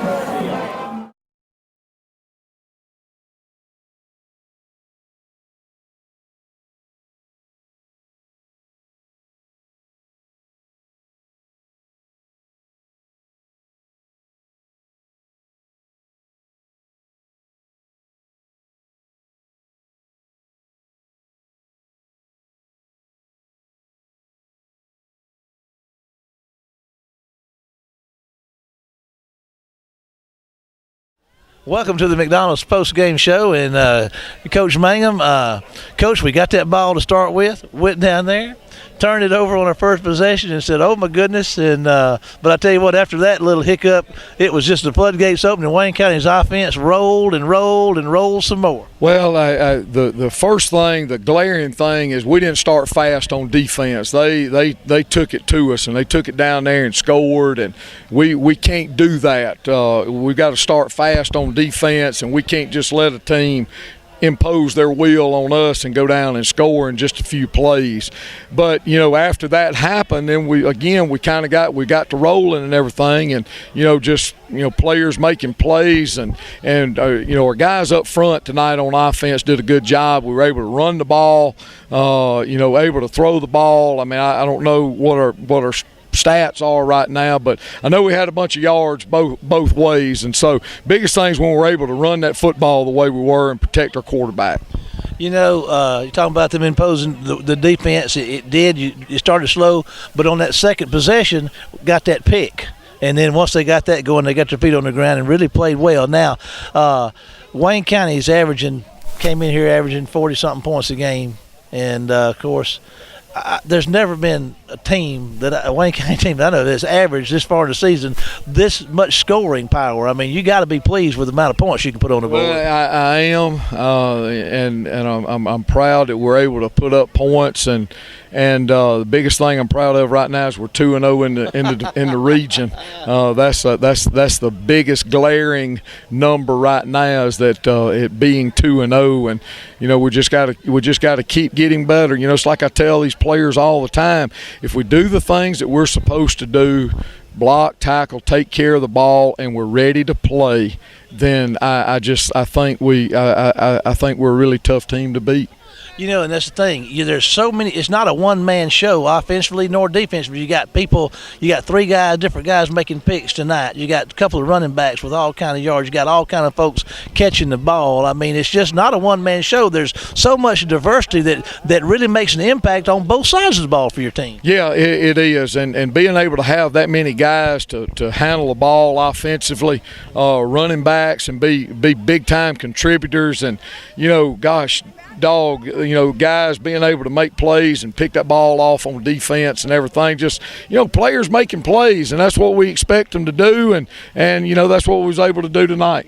It's amazing. We look at this football team from Brook Haven. I didn't see film on them. I know you studied them tough and everything, but that's a good football team. That's not a slap. They got some players, and I tell you what, it seemed like when they were on, they'd take a few runs there where they'd just be either tough to stop, or we couldn't move on them, and then all of a sudden you just wore them down and exploded. But that's a good football team. It is. One thing that they're battling right now is injuries. Their top running backs gone for the year. They've got some guys coming in there, some running backs, and their quarterback's hurt right now. He's battling an ankle injury right there, and he's not healthy. He's not full speed. A few times he tried to make runs and everything like that.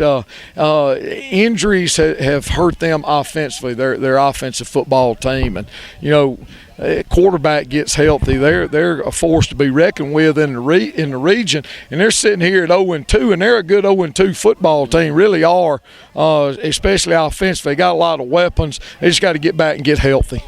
Next week we go to Jackson. Wingfield's coming up. Wingfield, I think they got beat tonight, but they've been winning some games, and talking about the strength condition that they've had, they're all getting big and strong up there, so they could pose some problems for us that the Wingfields of the past 3 or 4 years might not would have posed. Well, they do. The biggest thing we've got to do is we've got to be focused when we go and play next week. That's the biggest thing, is the thing that we must do next Friday night is be focused. If we're focused, we'll take care of our business. That's the biggest thing. We must be focused next week. Coach, we appreciate it. Congratulations on another win. We're going to take a break and be back with Kenny Odom and Paul Keene after this break.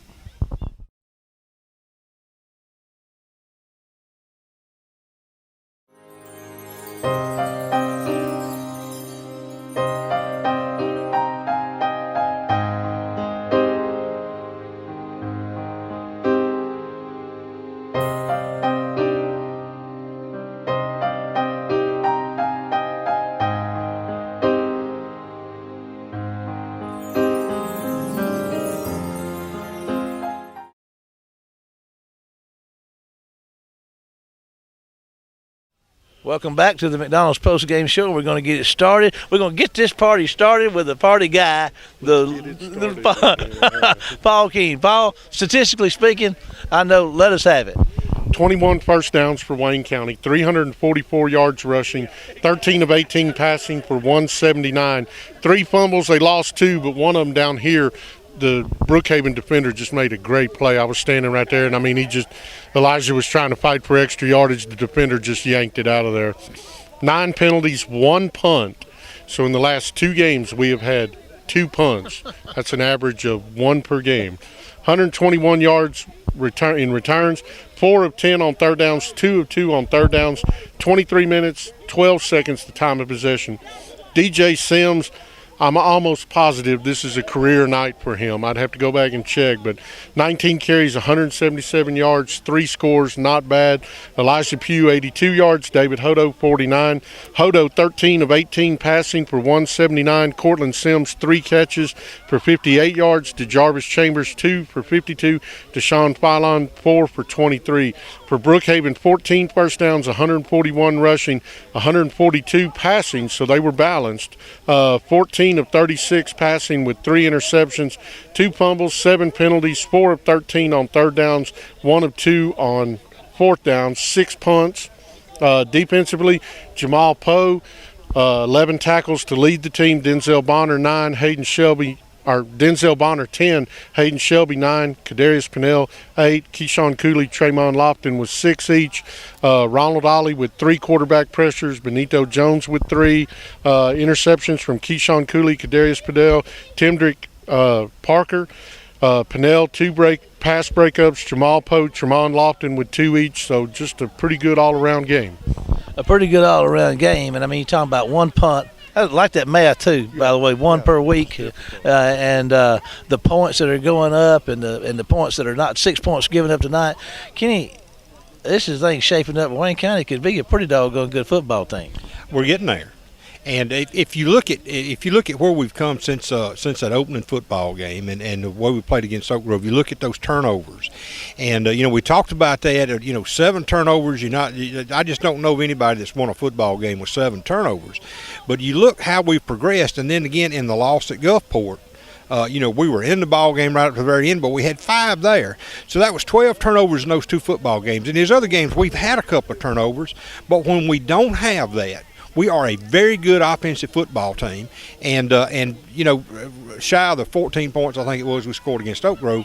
I mean, we've laid some points on the board in all of the other 4 ball games, and this offense has worlds of potential. Now, it can be argued that we hadn't played anybody yet. You can argue that all you want to. Brookhaven is always a good football team, and of course our district is tough, and we've got Wingfield next week, then Pearl River Central here after that, but. It is exciting to see our offense play like they do. On the other hand, we've held some folks out of the end zone pretty well too. And defensively, we're as deep as we've ever been defensively. And you don't see much of a drop off when that when the second group comes in, you don't see any drop off. But the third group, and there's even a 4th group out there, you don't see a lot of drop off from those first 2 to them. That's big. That's big because the deeper you get into the season, it can be argued, well, if they don't get as much playing time, they tend to get a little soft, this deal like when you get out ahead at halftime. But I'm going to tell you, our bunch, they're playing at a high level of intensity, and they're able to maintain it. And you've seen that in the third quarter of the last couple of weeks when we built a lead. We hadn't given up much. And that's big because as you get into district play and you hit those playoffs, being able to come in, and like Coach Mangum said, now that's typical defensive coach. They go down 4 plays and score. Okay, big deal. We go down here and get that 6 back plus 1, and then start to reeling off points. And I mean, they never scored again. And we came out of there with what would that be, 37 consecutive points. And we even got a field goal in the mix. So if you're able to do that, I mean, that's a coach's job to, do the old Bear Bryant. But I'm telling you, I'd take that all day, every day, 8 days a week. Paul, I've heard you say things like trap game and things. We go to Jackson next week to play Wingfield. Wingfield's a little better than they've been being. And we're coming off of Brookhaven. We're going to come back from Wingfield and take on who? Pearl River Central. So, like Coach Mangum said, we've got to be focused coming up this week. Well, and I'd like to address what Kenny said. The starters stayed in a long time tonight, but basically they played 1 quarter last week, and we do have a tough stretch. We got another long road trip. We got Pearl River Central coming in, and these starters needed a lot of playing time tonight to remain sharp. I mean, a coach, a fan sitting in the stands may look at just this game and say, well, Why didn't they substitute? But a coach got to look 2-3 weeks down the road and say, I got to keep my guys sharp because, I got some brutal games coming up. Well, Kenny, it's about time to wrap this thing up. Any closing remarks you got for us? Oh, Paul hits the nail on the head. I mean, what we're doing now is that we're getting enough experience in that second, third group that when we get a chance to play our starters, play them and let them play. Because I'm going to tell you, if you look back now, the ball games we've played where we've had a big lead, these other folks hadn't been pulling their number ones, and they've been playing against our 3s and 4s, and they're still not doing a lot. So there's no mercy in my heart about our starters. So, but Paul's right. I mean, you've got to keep them playing, because if you pull them into the first quarter, midway through the second quarter, they're just sitting over there playing video games or whatever on their cell phones, but they lose that edge, and that's been real big the last couple of weeks. Is we've been able to come out at a high level, and we did it Gulfport, so we can say 3 weeks, and maintain that level through the ball game. And for the first time since we've been doing this, we got photobombed right there. Yeah, this is since 2004. We've been doing this, and we got photobombed. We just got photobombed. Well, I feel like such a star now. I mean, Well, it's been another great night of Wayne County High School War Eagle football. We're going to expect the same next week when we take our traveling show to the capital J, that is Jackson, Mississippi, to take on Wingfield. So we will encourage you to be there next week. We want to thank all of our sponsors, and particularly our friends here that make the McDonald's post-game show a possibility. So for Paul Keene and Kenny Odom, I'm Marshall Wood saying see you next week for more Wayne County High School War Eagle football.